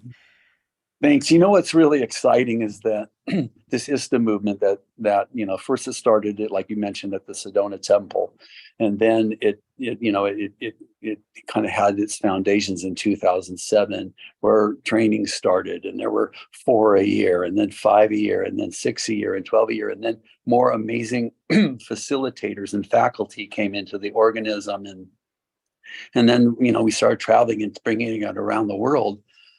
And what's really beautiful is that the people who attend this week-long event, they have gone out in the world afterwards, their lives changed, and they talk to their parents, to their children, to their brothers and sisters, to their friends, their business associates, and people notice, they go, what did you do? Like, what happened to you? You're a different person. You're so amazing. You're on fire. You're in love. You're in your passion. You're flowing, your creativity. And then people tell them, it's like, I did this week-long thing called ISTA. And that's how it's growing. It's not through advertising or promotion. It's word of mouth. And we're changing people's lives, and we're supporting them to step deeply into their power and to receive the abundance that love has for them on every level of their beings. And it is a journey. And as people get more mastery, then they have more joy, and they're in their flow of life. And then everybody wants that. And that's why ISTA's growing like crazy, and so many trainings are happening successfully, because we learn how to hold that point of love. And the whole organism is vibrating with love, and more people are feeling that. And so hopefully it's just this contagion that will basically shift the consciousness on the planet, which is what Scott and others, and we're all really wanting to do. So it's a very, very exciting thing. And I think some of the challenges are when that success comes in, and people start to really magnetize the success and the abundance. Then what happens is all the shadows around money, sex, and power come in. And then we really start to learn, how can I hold that point of love? How can I still lean in and not get into the fear that, oh my God, all this might disappear and it might go away. And then, can I still let go and hold that point of love and not feel like it's going to dissolve? And so, it's an ongoing Yeah, path. that's And true abundance right there. That yeah, freedom, that it is. fearlessness. It is. So beautiful to feel your joy and enthusiasm. And I love that word because it's like you're filled with the joy of the divine. That in Theo is the divine light, right? Enthusiasm. And I feel how Mhm. you started it with that frequency. That's why it's rippling. Well, may we all continue to live in that frequency and continue to melt together in love and keep that momentum happening. And there's so many beautiful ways that we can express that love that moves through us. And that's the beautiful thing about all the individuals in the world, that when we tap into that source of love, it will express so uniquely through us in its own special way. Whether we're growing food or we're involved in commerce, or whether we're making music or we're building homes, whatever it is, that we do it with love. What we do it with love. And that's the bottom line, because it's a true expression of our hearts and souls. And when that love is flowing, there's no job that's more important than any other. It's just the work of love. Well, in a moment, I'm going to ask, we're going to do a few announcements, and then I'm going to ask you and Zasha to come back on. Okay. And because there's a question that Grace Denise asked, which I want us to tackle. So I'm going to put the question out there now because it's a big one. And then Eden and myself and Des and Zasha will chat a little bit about this. The question is, how can we build a world based on mutuality, reciprocity, cooperation, based on forgiveness, healing, understanding, wisdom, and freedom? A world where fulfillment is deep, inner, and joyful, and where fear and shame are things of the past. Now, clearly, that's very much what the work that you have been doing, Des, through ISTA. It's the wonderful work that Eden does in her work. And so it's a big question. And I honor that Zasha and Des and Eden and I are all doing our best with that. So we're going to tackle that question in a few minutes. So thank you, and we'll see you in a little bit. Thank you. Thank you. Come in closer. Eden, I would love to actually flip it a little bit. We're going to do Global Peace Club announcements first and then your announcements. But I really would love to right now just put the spotlight on you a little bit, if that's all right. Okay. Certainly when I have a co-host on a regular basis like Eden, or someone that I, like Johanna, that I bring back over and over, it's because I really have gotten to know these people, and the work that they're doing is profound. And there's several things that Eden is doing that I want to make sure that we really know about. So there's a few websites we're going to go to. And I guess probably we should start with your home website, which is her name, Eden Amadora. And Eden, what would you like for us to direct people to on this first page? We'll, of course, talk about the retreat. We'll talk about your Oracle office hours. But what on your kind of main page would you like for us to highlight? Yeah, thank you. I mean, the fun part about my homepage is that I have this lovely quiz that you can take, and it's talking about how you love. What's your kind of core love archetype? And it's what's your beloved within you, the way that you love through your language, your body, your work, your way of showing up in love. And people who've taken this have said, oh my God, it's so accurate, because I'm working with these archetypes for many, many years. And mostly I came into the mystery school work with the divine feminine archetypes. And this one is kind of showing you not only where you're really powerful and your passionate proclivities in the way that you share your heart in the world, but where you might have some blind spots. And there's a follow-up from the quiz that's here to support and serve you to balance with the sides that aren't as strong and immediate in the way that you might show up. So that's the beauty of working with archetypes. And it's a really beautiful introduction into the mystery school work that I offer. I came from a yogic background as a very young being. My mom really was one of the pioneers in the 70s, bringing yoga and all these very spiritual books into the household when I was a child. And then later, deeply involved in meditation, TM, and Kriya Yoga, and then shamanic studies. And it wasn't until about 13 years ago when I found the Divine Feminine Mystery School that I'm a big part of teacher in now, the 13 Moon Mystery School. And I have been featured on many shows like The Awakening World, and a dear beloved friend of mine who's a big supporter and patron said, why don't you do your own show too? You love connecting and talking to people and bringing light. And I decided to start a video podcast. It's going to be this spring. I've heard this spring is a great time to launch things for me astrologically. So Scott is putting it in. Did you get the link, Scott, for the podcast? I don't know. I think it was one of the first ones I shared with you. You can pop it in the chat as well. Let me see if it's way back up there. I'm going way up and I see Economic office hours. Oh yeah, I'll talk about the office hours too. Here's the podcast. Got it. Dia Therese, who is here and such a lovely being, has been on each of the Oracle office hours, and she wrote me such a sweet note at the very beginning of the show. The Oracle office hours is a free invitation. It's a beautiful, kind of little bit under an hour long deep dive into one of these archetypes, the divine feminine, that I have been working with and embodying. More than just learning about it like a concept, when you come into the mystery school, it's like, how does it live through us?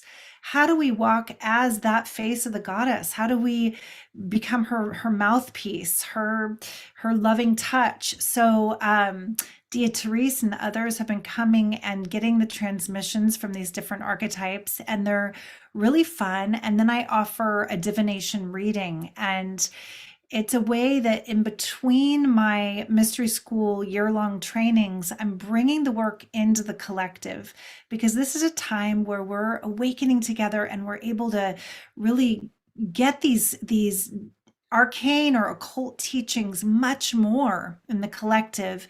And it's time the mystery schools open the doors, lift the curtains. It's a time of revelation. It's a time where the planet is in so much need of light.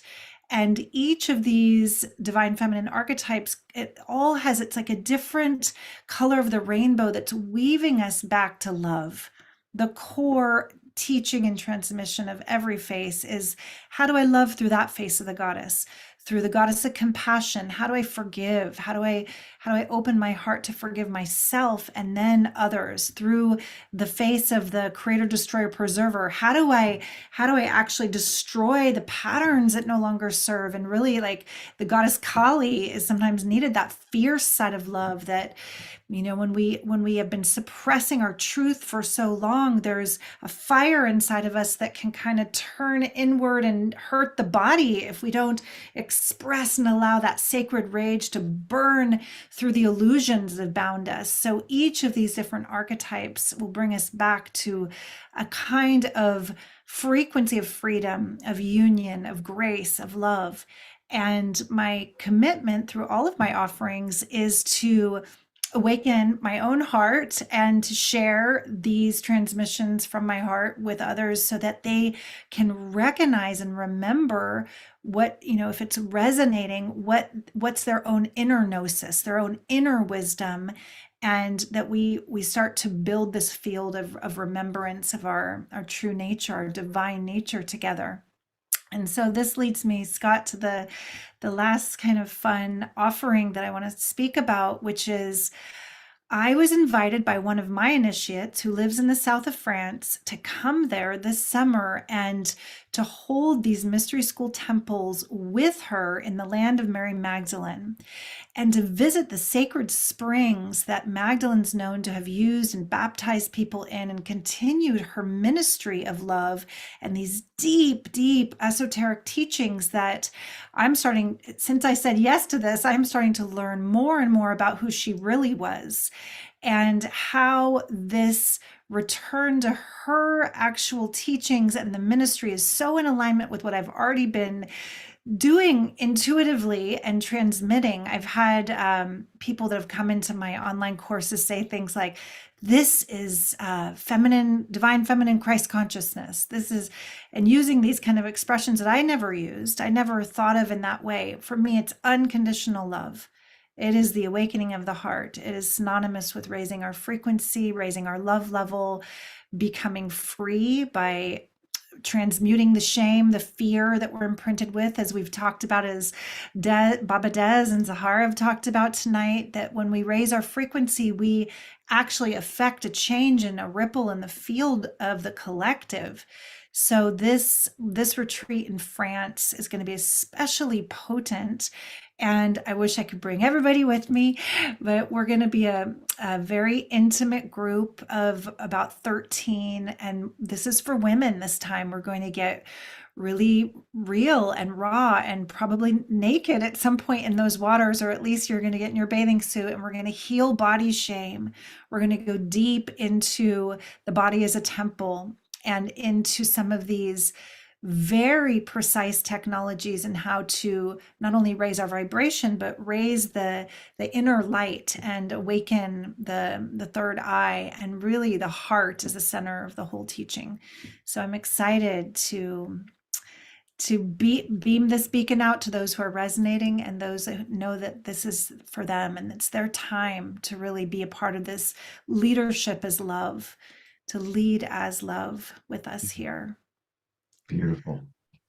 Thank you so much for all the wonderful things you're doing. And a lot of the women that I know, including several that discovered you through Global Peace Tribe, just have said that your work has changed their lives. And that's why I really honor you and support you. And, you know, since you talked about the Mary Magdalene work, I'm going to bring Christy Michaels on for a minute, because, of course, Christy is a big teacher of Mary Magdalene. We've done shows together on Mary Magdalene. And since we kind of get on our calendars, put down the dates, so you've got the dates of when to go to France with Eden. And certainly want to remind everybody that every year, Christy puts together the Magdalene Moonrise Easter celebration. And of course, again, this year, it'll be on Sunday, April 9th, from 7 till 9 p.m. in the evening. So you'll be able to be with us on Sacred Sunday show in the morning and with Christy in the evening. And you can come to it live at Unity in Marin, or you can also live stream it. There'll be a live stream. Is there anything you'd like to add about this, Christy? Well, this is going to be, we're going to have like 8 altars to the divine feminine on a day. Judith is going to have her beautiful archetypal Emma. She's a 13 moon oracle priestess as well. And Sue Ellen Parkinson and Shiloh Sophia, who have painted the Magdalene in the unsuppressed stories. So we've had these suppressed paintings of what Magdalene groveling on the ground, and then these women are painting the sovereign Magdalene, who is a fully empowered, magnificent leader, equal with her partner Yeshua. But Eden, I am just so excited about what you're doing with going, because I tell you, I went in 2008 to many of these sacred sites and to the waters and whatnot. And it was life-changing for me.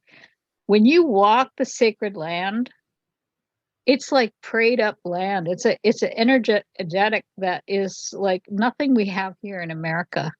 we were devoid of the divine feminine for years in America because the Protestants didn't, only the Catholics brought up a very virginized Mother Mary that was untouchable, and you were a sinner, so you couldn't be like her. Rather than Magdalene, who is the Alpha and the Omega, she is so relatable because she has experienced the whole 9 yards. So anyway, I just love your work, and I love, look at the gorgeous beauty that surrounds her. I mean, this is truly the Magdalene in all of her glory. And thank you so much, Scott, for your open-mindedness to honor and bring forward, because this is a living archetype. There's nothing dead about her. Let me tell you, when people find her, and Scott's kind of witnessed this with me because he and I used to work together pre-Magdalene, and he's seen me come on fire. And we're going to have hundreds of people at the Magdalene Easter Rise service, and we create a field of love that is so powerful and so palatable. It's like a slice of heaven on earth in a moment in time that's just extraordinary. So anyway, I look forward to being with you and talking more with you about it, and spreading the word. And I'm so glad you're doing this. So thank you, Scott. Thank you so much, Christy. There's a question that came into the chat box, and I'm going to go ahead and make an executive decision to ask you this question, because it is pertinent. Now, you could write a whole book about it. Maybe we'll do a whole show on it sometime. Can you give the short version of the answer to Ayada's question? She asks, I'm so curious about Mary Magdalene's life after the crucifixion event, wondering if anyone can recommend a particular book or video about that time. I've heard a little bit about her and Jesus being in France, but I have not found any books or information about it. Oh, there's a brand new book that actually it's #1 on the New York bestsellers list. It's gone in 6 categories, including a very difficult, which is fiction. It's Kathleen McGowan's book called The Boleyn Heresies. And in her telling of the story of the mother, the woman who was the mother of the Renaissance. I mean, we've heard of the men who helped support the Renaissance, but we haven't heard about the mother of the Renaissance. This was the first mystery school of 9 women that were gathered to start a mystery school around Magdalene's teaching in the south of France. And it's a must read before you go to France, because Kathleen McGowan intimately talks about all the different places where Magdalene was. And it's so well documented too, because 30 years of extensive research that Kathleen has done, where she has been led in mystical ways and also in scholarship ways to these sacred sites in the south of France. And while she's there, she's living in the community. She's talking to, and there's stories after stories that are passed down from, generations of people. And she's got it all documented. They know she was there. She was teaching what is called the way of love. Yeah. So, and I'm sure you're uncovering a lot of that too. It's a new adventure for me, Christy, and I'm here with people that have come from all over the country, and some even from as far as Spain, in this weekend immersion with William Henry about the sacred oils, the oil of joy. As Baba Des was speaking, I was feeling the joy factor. And Magdalene is often depicted in religious art with her alabaster jar, and it's said that she anointed Yeshua with the oil of joy. And there's a lot of speculation. Was this oil from normal plants that we've heard of, the frankincense, the myrrh? There was a few other that were named they came through from ancient times from the Garden of Eden, or were there perhaps even technologies or blends that were altering consciousness from the oil? Well, she was using, in the anointing, she was using primarily spikenard. That's what it said. And I did some research on it. Spikenard is a sedative. And he's about to get nailed to the cross. Do you think he might need a sedative? Oh, yeah. but it's a sedative in terms of the higher consciousness frequencies. What it is it's the freeing, the release. See, we think we're a separated self. You see me as separate from you, but one way you can begin to learn that I'm not separate from you is to look at the life that I am. In other words, you know I'm alive. You don't see a dead body here. And that life that you're witnessing that encapsulates this form is the exact same life that you are. But we have this conditioning that tells us that, oh, I'm separate. But what happens with spikenard is it frees you from separation. It Beautiful. releases the heart. It raises the frequency so that you're expanding into your higher self. In God, there is no pain. There is no Beautiful. disease in God. There is only love. Love is all that's real. The Course in Miracles is very clear about this as well. That, and so it's why she used spikenard when she anointed him. So, And to answer a little bit more about the, I'm going to check out Catherine McGowan's book. Thank you for that. Maybe Christy, after you can type the name again in the chat, because I definitely want to get that as well. What I've been told by people who have also traveled many times is in St. Baum, there's this beautiful cave that she's known to have lived in and communed with angels, angelic beings, light beings. Sometimes there's a bit of mystery around, were the Essenes already in communion with these angels even before Yeshua's birth? There's a long history of knowing exactly when the stars will align for this birth, this immaculate conception, and the angels announcing it, as we know from religious texts. So she supposedly was communing with these angels regularly in this cave in Saint Baum. In La Saint Baum Yes.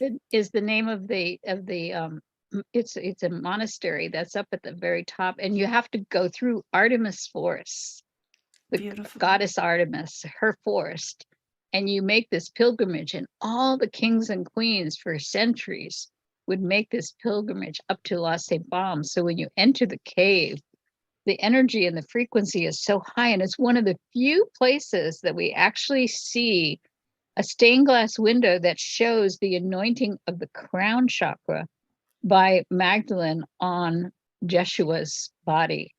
And there's only one other painting that I've ever, no, we're so short on paintings. There's lots of on the ground groveling at the feet and doing the foot washing and the anointing of the feet, but the anointing of the crown chakra, she anointed head to foot because the scent of the spikenard filled the room, and it totally encapsulated him because she was the queen. It's the queen that anoints the king, right? And so, yes, there is a legend, although the scholarship has some issues about, because there's also Mary of Egypt. Christy, yeah. You know what? I know it's another workshop. We're going to do a whole show on this. Let's do it soon. So Yeah. we will, Eden and Christy and I will come together and we will do a show on this topic soon. But I have to tell you, Scott, the spikenard from Jerusalem just arrived yesterday. I have the spikenard essential oils, and we will be anointing the crown chakra of anyone who comes to the Magdalene Easter by the high priestesses. So remember, everybody, April 9th in the evening at Unity of Marin is the place to be. I've put the link to the chat a couple times. Yeah. I want to thank Dorina because she did find the Boleyn Heresy, Part 1, by Kathleen McGowan. It is available on Amazon. So definitely check that out. It just was published in December of 2022. And Christy, thank you so much. We will do a show with you and Eden on this very soon. Thank you. We'll set that up. Have fun. Much gratitude, much love. Thank you. All right. Thank you, Christy. Beautiful. Eden, we have one more presenter, and I'm actually going to go to her next. Then we'll do music, and I'll do global peace announcements at the end. But I am really honored that Terry Russo is going to be part of our show. And Terry, my dog is clearly excited about it as well. That's what happens when she sees another dog. Now, Terry is one of our favorite global peace drivers, and she was at our first retreat in Sedona. And when Eden and I were having dinner and we decided to do this show, I said to Eden, you know, there's a woman who's a nurse who's part of Global Peace Tribe, and she would be a great person to be on this show representing, you know, the boots on the ground. Let's see if, and so I invited Terry. I said, it's going to be on March 11th, Terry. Terry goes, well, March 11th is my birthday. So thank you for breaking away from your birthday celebration. And I'm going to turn over to Eden to do a little bit more introduction, and then we're going to hear from Terry. Yeah. So, Terry, what I know from Scott about you is that your commitment and devotion to serve, it's like great saints are like, how do we reach enlightenment? Love and serve. You flew from the East Coast, I think it was to California during the beginning of the pandemic when things were really, really intense. You worked 16, 18 hours a day in selfless service where it was needed. This is truly the boots on the ground heroine's journey you've been on. And we just wanted to celebrate you, to hear more about your experience and what that was like for you, how you kind of kept your own heart strong, your stamina strong when you were seeing so much suffering, and what you would share with us on just how you do it with love. Wow, I'm in awe of everything that you're saying about me. It's like, who are you talking about? Wow, thank you. Well, you know, I've been a nurse a long time. I mean, I'm not a spring chicken. I'm in my 60s and been doing this since the 80s, and started out, you know, in the early days with the AIDS epidemic. That was really scary back then, before we had all the drug cocktails. And I remember people were really afraid. They didn't want to see these patients. They thought they were going to die if they just were in the room with them, which, you know, certainly wasn't the case. It was ridiculous, but we got through that, thankfully. And today, you know, I just want to share, I know you didn't ask me this, but I just thought of it as you were speaking. The thing that really got to me, and I was, you know, back in those days, I would put my little nurse bag on. I'd walk around to different people's houses in West Hollywood. That's where I was living at the time, because I've lived in both coasts, living in Cape Cod now. But and I remember going to people's houses, and they were all young guys that were dying, and it was really sad. We had nothing back then. We didn't know anything, and a lot of the families were throwing them away. And it was heartbreaking some days, but we, you know, we really tried to help them. Sometimes we were the only family they had, and we would, you know, take them to really cool things if they were able to get out of bed. Like back then, like Dr. Bernie Siegel, Marianne Williamson, Louise Hay, they were all speaking back then, and we would take them because they would teach them about how to, you know, mobilize their white blood cells to fight it and all that. And I remember it was incredible times. And then later we got the drug cocktails, and now they're living forever, and it's totally different. But what I found fascinating was, you know, because I've done a lot of different things in healthcare, but living on the East Coast, I would still do travel assignments in different places. And one of the times I was in West Hollywood before COVID, one of my patients that I didn't remember, but I guess I was back in the 80s, he remembered me. And I never forget, I'm working in the clinic that day. It was, you know, in West Hollywood, I tend to work there a lot. It's a family practice, does a lot of infectious disease, HIV patients, hepatitis patients. And his name is Norman, that's all I'll tell you. And he sees me, and he recognized me like decades later. He's like, Nurse Rosa. He's like screaming my name in the lobby. I'm like, who the heck is this? And he's like, I remember you. And he's giving me this huge hug. And he's like, I'm still alive. You know? He's like, I remember you told me, you know, if I believed in, you know, I could heal myself, and, you know, energy healing. He's going on and on. He goes, you know, I'm one of the people that made it. And I was like bawling like a baby. I can't even tell you what that felt like. Everybody's like looking at me, and people like clapping. It was weird. But that was like just one of those moments. And you're like, wow, I made a difference in this guy's life. I mean, it was kind of amazing. And then, you know, fast forward COVID, I was out there again when COVID hit, and I was working in that clinic, and I was kind of mobilized to work in different places at the hospitals, the clinics and whatnot. And we didn't know what the heck was going on. We didn't know if we'd get sick if we just touched something, you know, like from the grocery store. So it was a little nuts. And I remember them saying to me, like, you're kind of older. If you can't work, we understand. I'm like, I'm fine. I could get hit by a bus tomorrow. Let's just get through this. And it was scary at first, but the bottom line is it's not just me. There's tons of people like me. I'm just one of many. We're all out there working. And I remember when they used to do the pots and pans thing, at 8 o'clock at night, I used to crack up laughing, but I would usually still be working anyway at that time of night, but I would still hear it from the windows.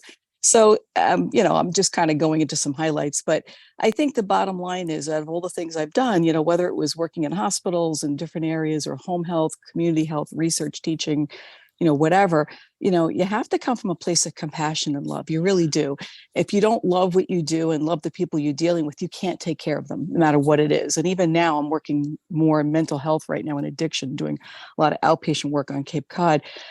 And COVID really has destroyed so many people. It's pushed them over the edge. So people that weren't having problems are now. And people that were having problems are really in bad shape. And every day we're dealing with people with very little resources, very lonely people that, dual diagnosis, so they're addicted to either alcohol, drugs, as well as mental illness. We have a lot of schizophrenics and people that were stable that aren't because they're not taking meds or they've lost their family. And, we're dealing with suicide on a regular basis. So there are some days it's so heartbreaking. It's hard to work and we have to work together to hold each other up.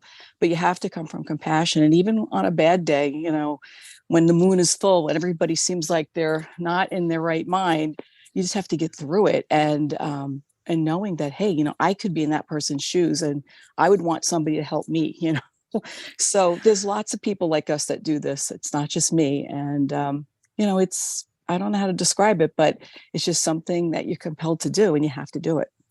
Oh, I don't know. you're making me tear up, Terry. I really feel your heart, how massive it is, and how you keep showing up and making that choice, even when it's hard, when the people feel like the suffering is not changing, you still show up in compassion and hold space for them where they are. And that's everything. It reminds me of the myth of Kuan Yin, and she was put in a nunnery with the lepers, and it's a longer myth, but basically she was in bliss. She was in a state of love.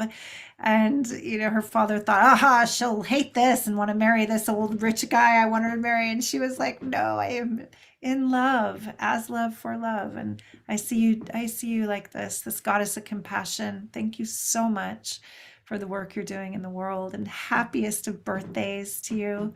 We have a lot of love coming in on the chat for you right now.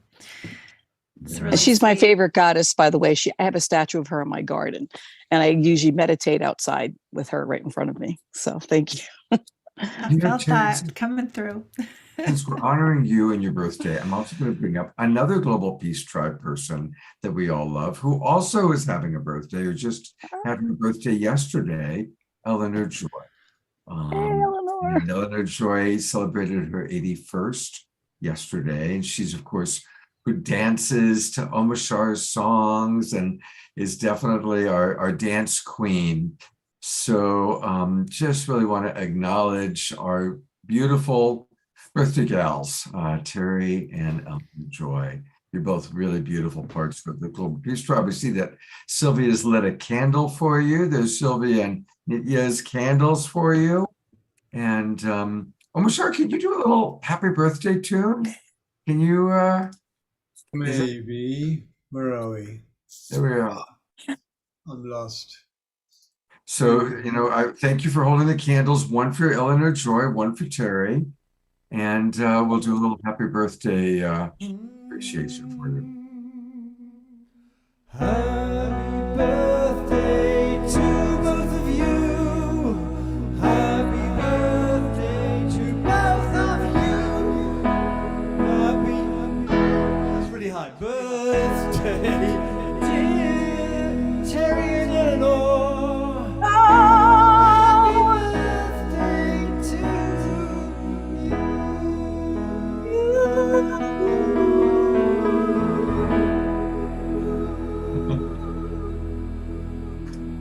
Awesome. We're going to go to gallery review, everybody. Let's send some twinkles to Eleanor and Terry. Thank you so much. Thank you, thank you, thank you. And thank you, Omashar, for jumping in. I didn't ask him to do that. So We're going to have a musical number, our last one from Johanna, Sherry, and Kevin.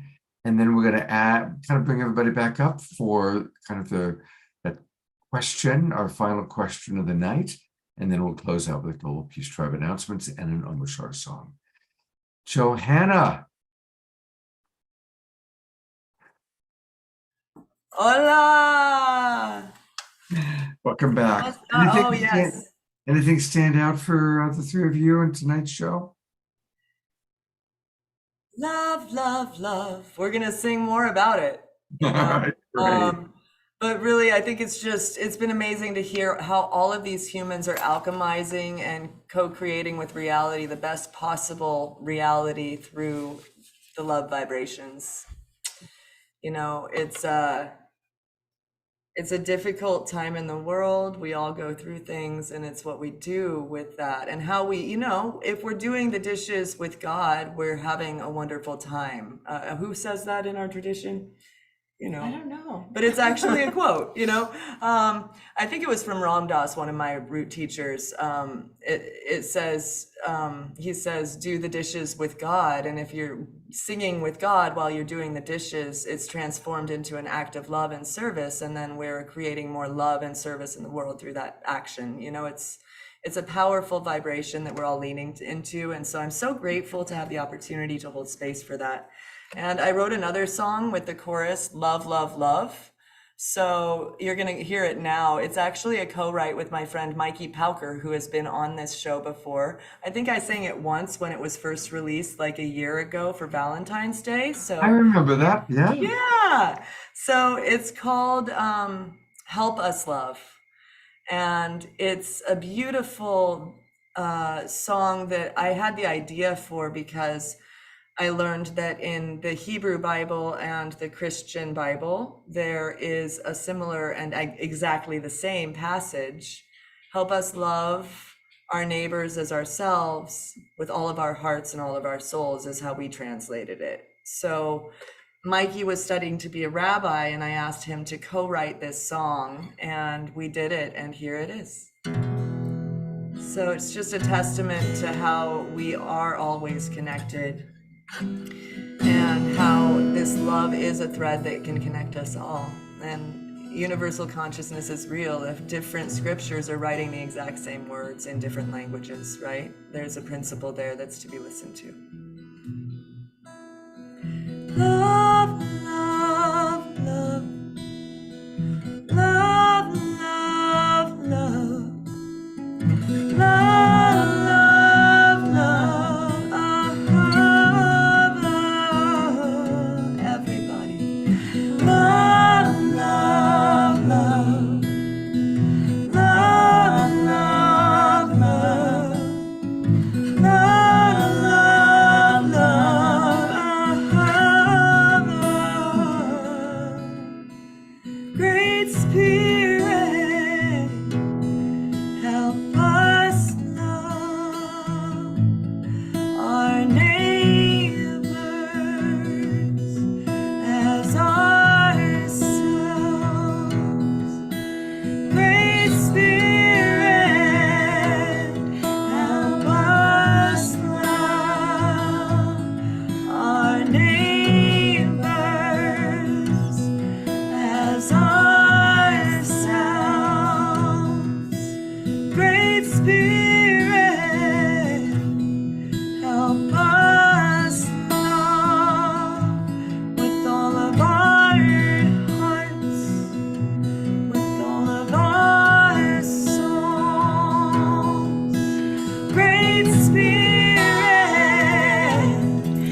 Love, love, love, love. So ahava is the word for love, and I'm gonna sing the Hebrew now.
So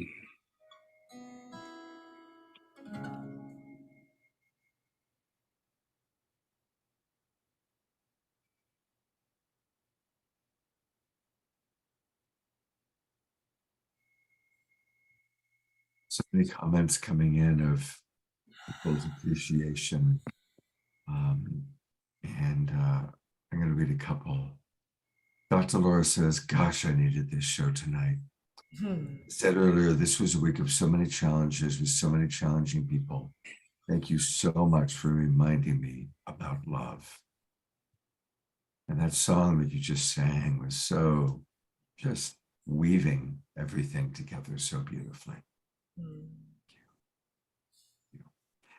You know, let's now, as we're planning, we're going to talk about the LA Global Peace Tribe Retreat, which maybe Johanna can come to. But definitely put in your calendar, and we're going to talk about that in a moment, but please put it in your calendar, everybody. Sign up, first of all, sign up for Bhakti Love subscription so that you can, be in touch with what Johanna is doing. And I know that I really intend to be there. Hopefully we'll have good internet so I can be doing my shows from there. But October 13th to the 15th, what a wonderful way for us to bring in autumn for the Bhakti Love reunion. And of course, Johanna will do a whole show like we did last year, a couple weeks in advance with some of your favorite people. And there he is, my bro, my favorite. Ganesha has always been archetype. And so Ganesha is removing all obstacles so that we all can come together to be with Johanna and Shayutal and Larissa Stowe and Jai Lakshmi and Donna Delori and so many others that are our favorite. And Mikey Palker, who I wrote that last song with, maybe we'll sing it. Absolutely. Opening the way for us to be there. So definitely put that date into your calendar, everybody. The land is so sacred there. It's native land they're cultivating, and they have tribal meetings there and gatherings and hold space for the healing of the land and ceremony. And so it's just vibed up before we even show up. And the man who owns the land just loves the bhakti energy because he finds it to be similar. And there's spring water running through that we can drink, and Buddha's stream that we can meditate at, and hopefully we'll have an elder at the Sweat Lodge to hold space for us this year. There are ponds to bring your paddle board and do your SUP yoga if you want to skip one of the many hundreds of workshops and yoga classes and bhakti yoga and ecstatic dance experiences that we're going to have throughout the 4 days together. Wow. So Sherry will be teaching, I'll be teaching and singing, and I mean, who knows? This guy might come from Costa Rica, It's a very beautiful party. There's about 1,000 people. It's more intimate. I like it to be more of like a large retreat, but so come buy your tickets early because we want to keep it small, and they're at a really good price right now. They're going to go up next month again. So join us.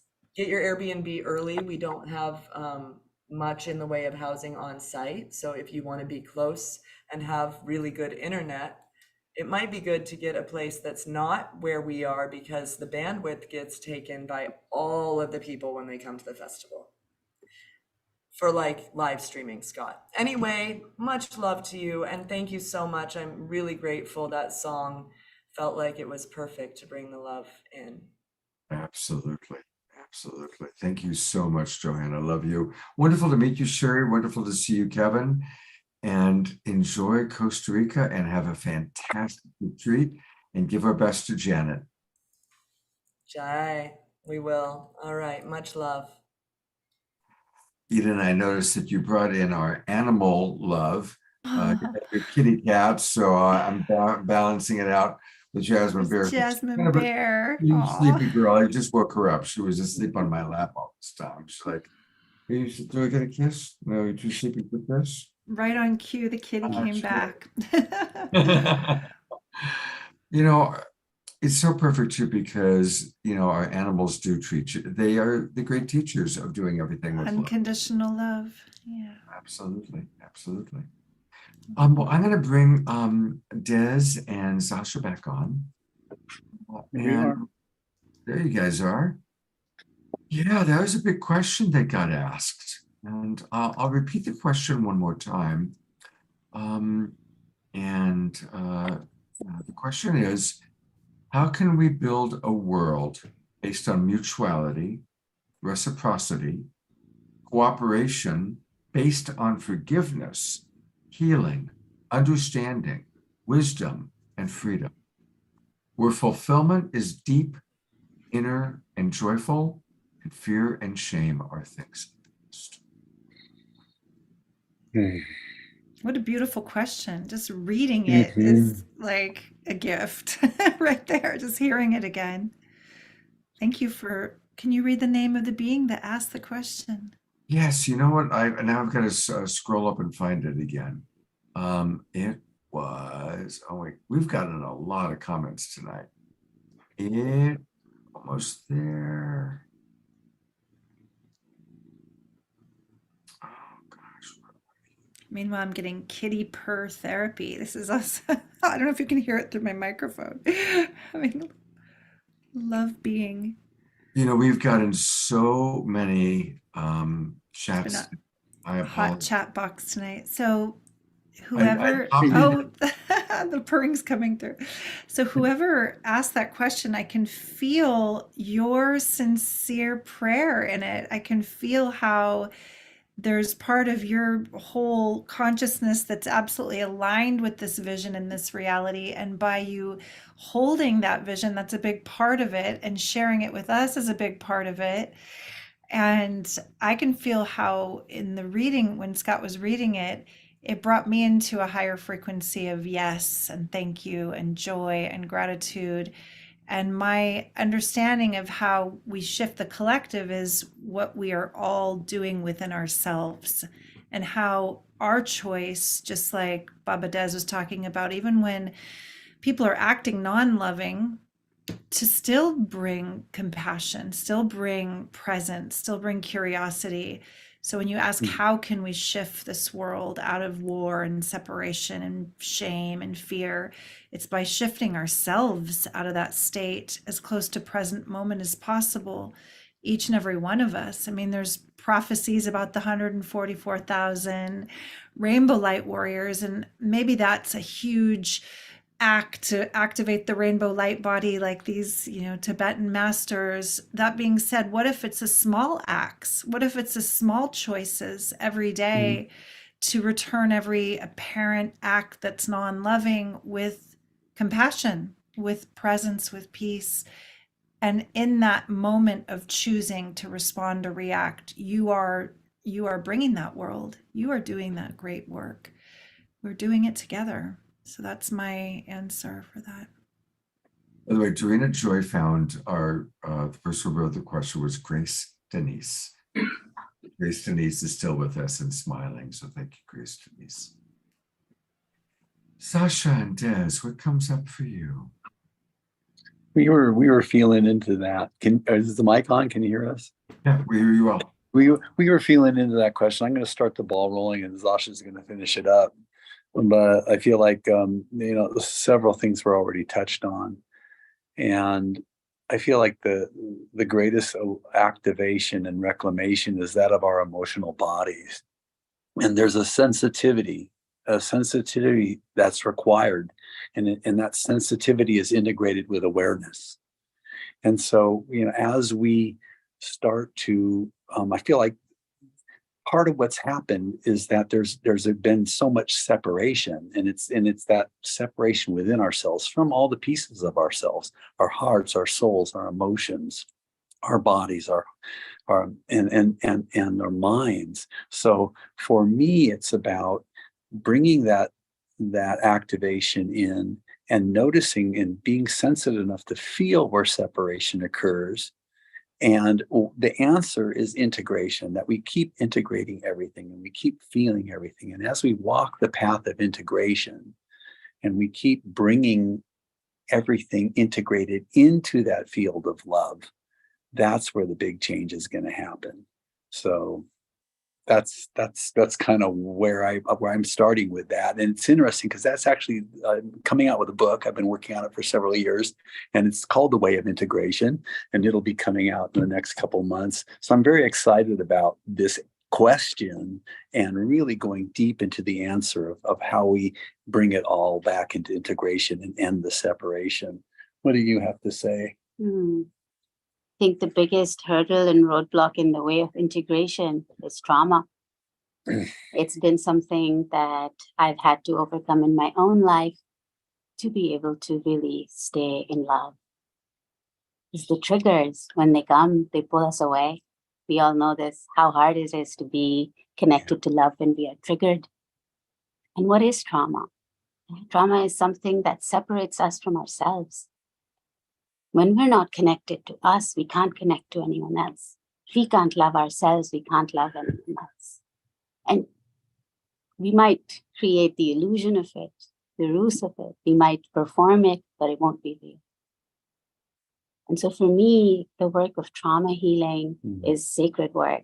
It's a work of coming back into union with self. It's a work of completing everything within in a way and integrating it. So all the needs, the unmet children within can be met with the inner parents within, instead of looking for someone outside to fulfill us, to find our own fulfillment, to really become whole in our own being, so that when we are stepping in with anyone else, it's coming from that overflow, from that place of love, and then it can be mutual. You see, if I have an unmet need in my body, right, it's a survival level need that my child self didn't have met. How can I be mutual? I will be selfish. I will want more. I will be a hungry ghost.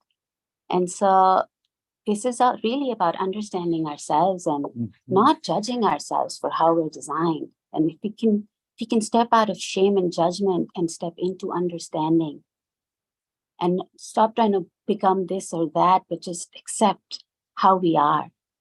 And then from that place, we can start to really understand this is how we're designed, this is how we're built. The very center of us is love. And when we are separated from that through trauma, we don't have access to it. And then all around us, we have no access to it. And so when we start to repair that within, it can really,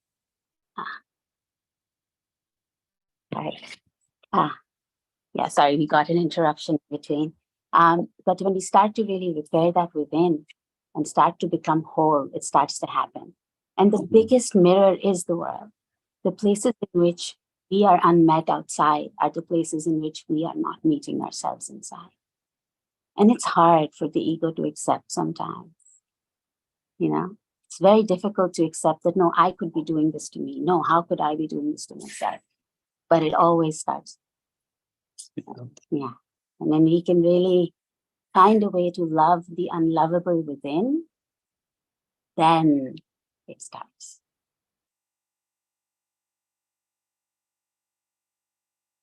Mark Denisovsky just wrote, that was a profound discourse by Zasha. Beautiful. Yeah, really beautifully stated. And by the way, earlier, and I'm glad I'm remembering to show this to you, for you, Des, a woman named Olga just got back from an ISTA training in Mexico and said it was absolutely fantastic. Really blew her socks off. So so many chats now, I can't find all the chats. But anyway, Olga wanted to let you know that. I think I'll conclude this little discourse on love by sharing what I've just come to believe, which is that how do we do everything with love? We do our very best to always be seeking to compassionately understand. Compassionately understand the trauma that separates me from love or separates someone else in my world from being the way I want them to be. Compassionately understanding the needs that are driving people, especially people that I don't necessarily agree with or that I have resistance to or fear of. I really believe that doing everything with love is compassionately understanding myself and each other as best as I possibly can. because that's the act of love that's needed to help transcend all the difficult things that we all want to transcend. So I'll conclude with that. I have so much respect, Des and Zasha. It's wonderful to have you. Welcome to the awakening world. Welcome to this part of my life. Thank you, Scott. Thank you. It's a joy. Such an honor. Just to start, I definitely want to do a whole show with you, Zasha, and bring on some of your people from, from the different countries that you've been. Des, when your book is ready, we're going to do a whole show on your book. Absolutely. Absolutely. So thank you both so much. Thank you, Scott. Thank you. And I feel like beautiful that you hold. I feel like Dorothy saying goodbye to all of the people at the end of The Wizard of Oz. And you, Eden, I think I'm going to miss you the most.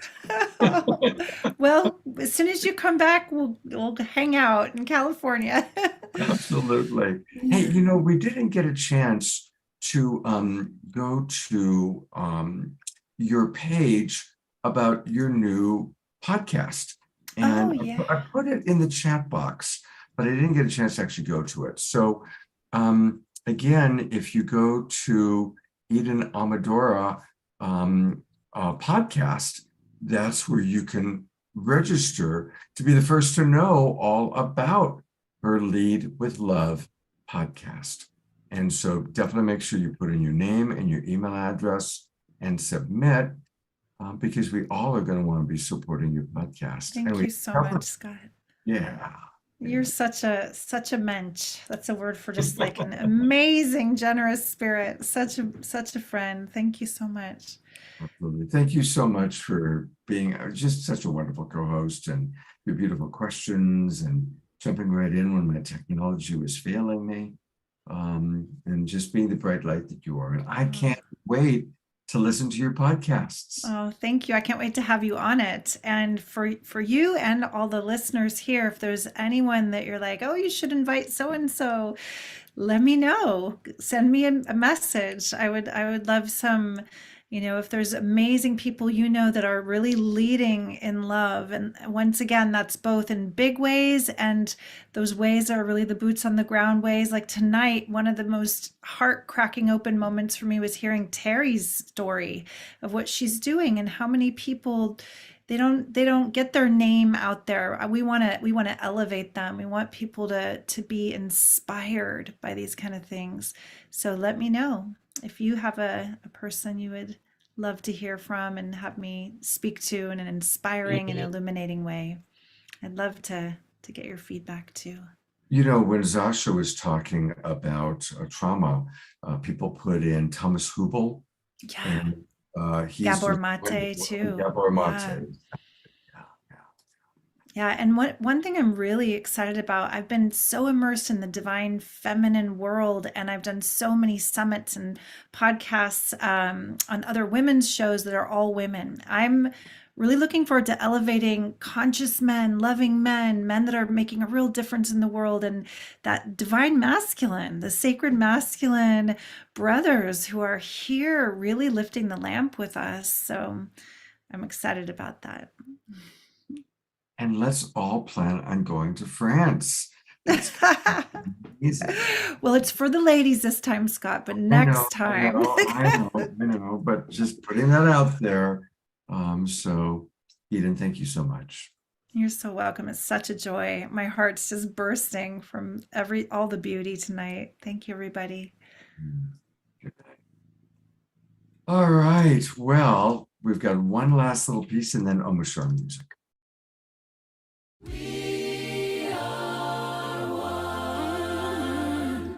We are one. We are one. Oh, yeah, yeah. Oh, yeah, yeah. Oh, oh, oh, oh. We are one. One love. We are one.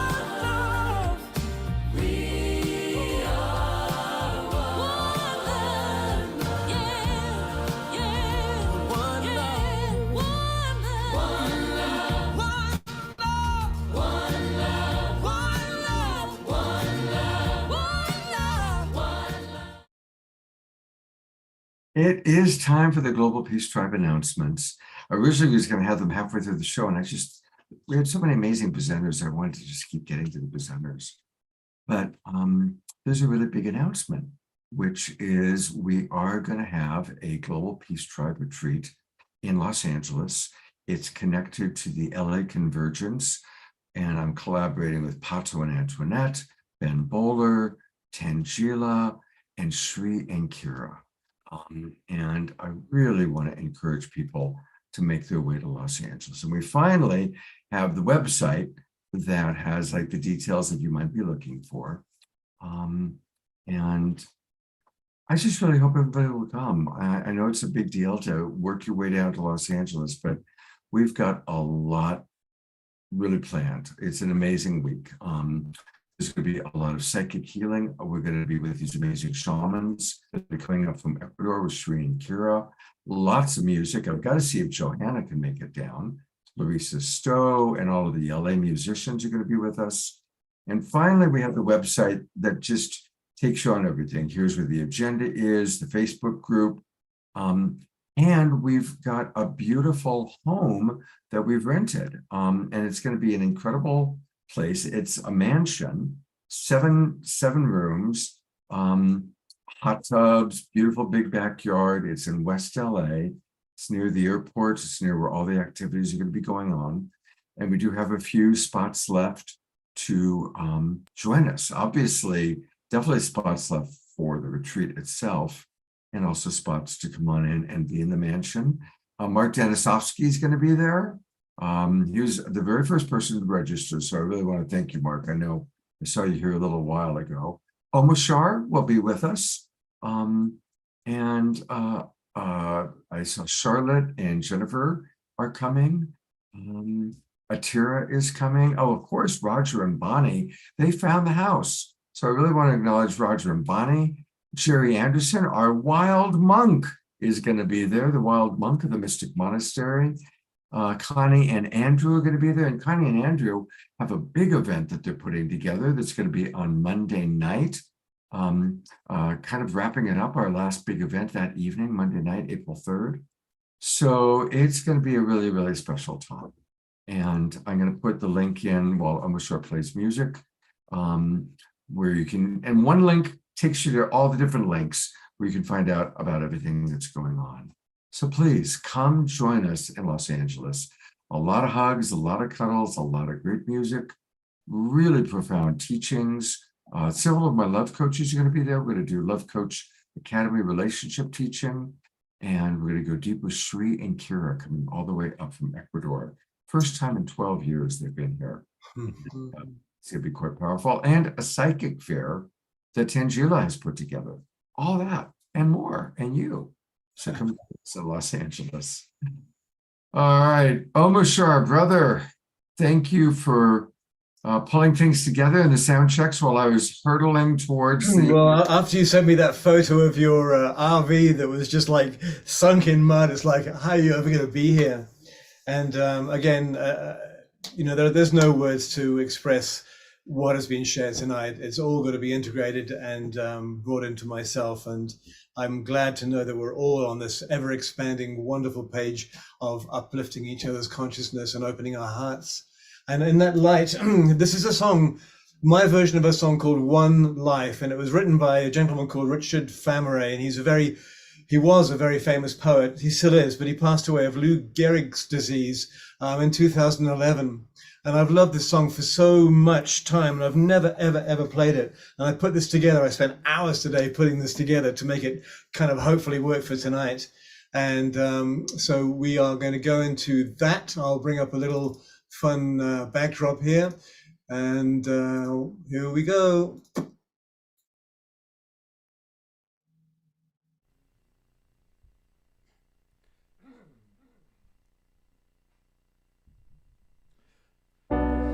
Long before there was one father in the sky, and words did not confuse,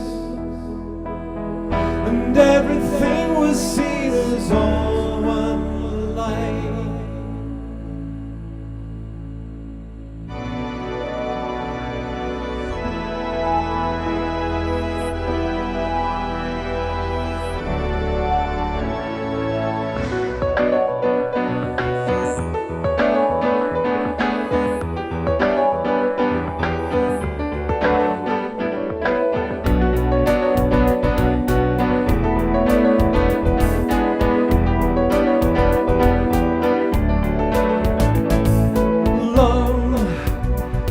before.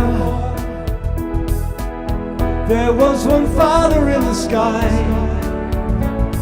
and words did not confuse, and everything was seen as all one light. All that grieves and dreams and breathes its life back into you.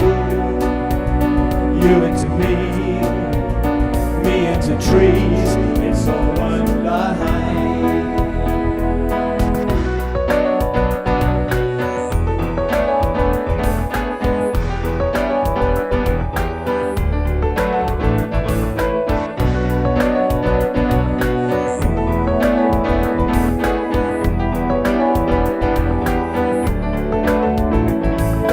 You and I, we come together for a very short time. So why do we fuss and fight when we have here such a wonderful life? All that dreams and grieves and breathes its life back into you. You into me into dreams, it's all one life back into you. You into me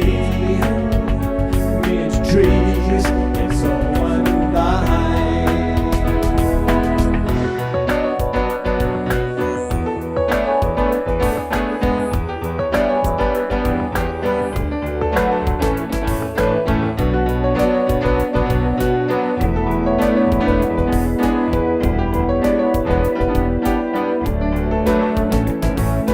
Long before, there was one Father in the sky, and words did not confuse, and everything was seen as all one life. All that dreams and greens and breathes its life back into you. You into me into trees, it's all one life back into you. You into me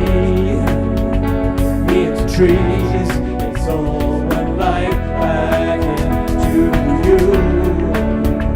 You into me into trees, it's all one life back into you, back into me, back into trees, it's all one life.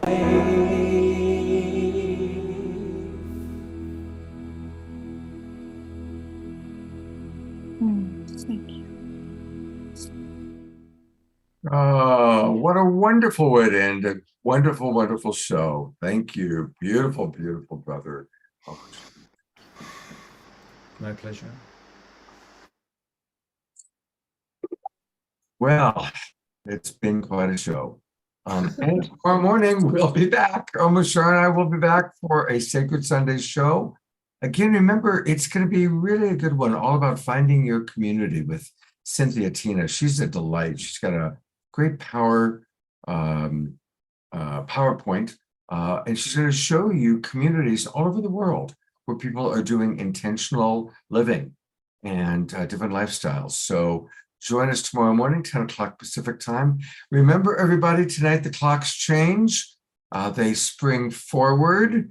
So I'm glad I'm reminding you about. Oh, you really? Yeah.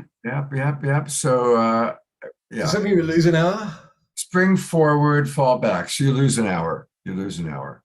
Except for, we just came from Arizona to California. It's the same. It gets confused. Time. Anyway, see you all tomorrow morning. I'll see you. I know that, Omashar. I'm going to go to gallery view one last time, everybody. Wave goodbye. There's Johanna. Thank you, Johanna. Great music tonight. Thank you for the inspiration. Love you all. See you tomorrow. Good night, everybody.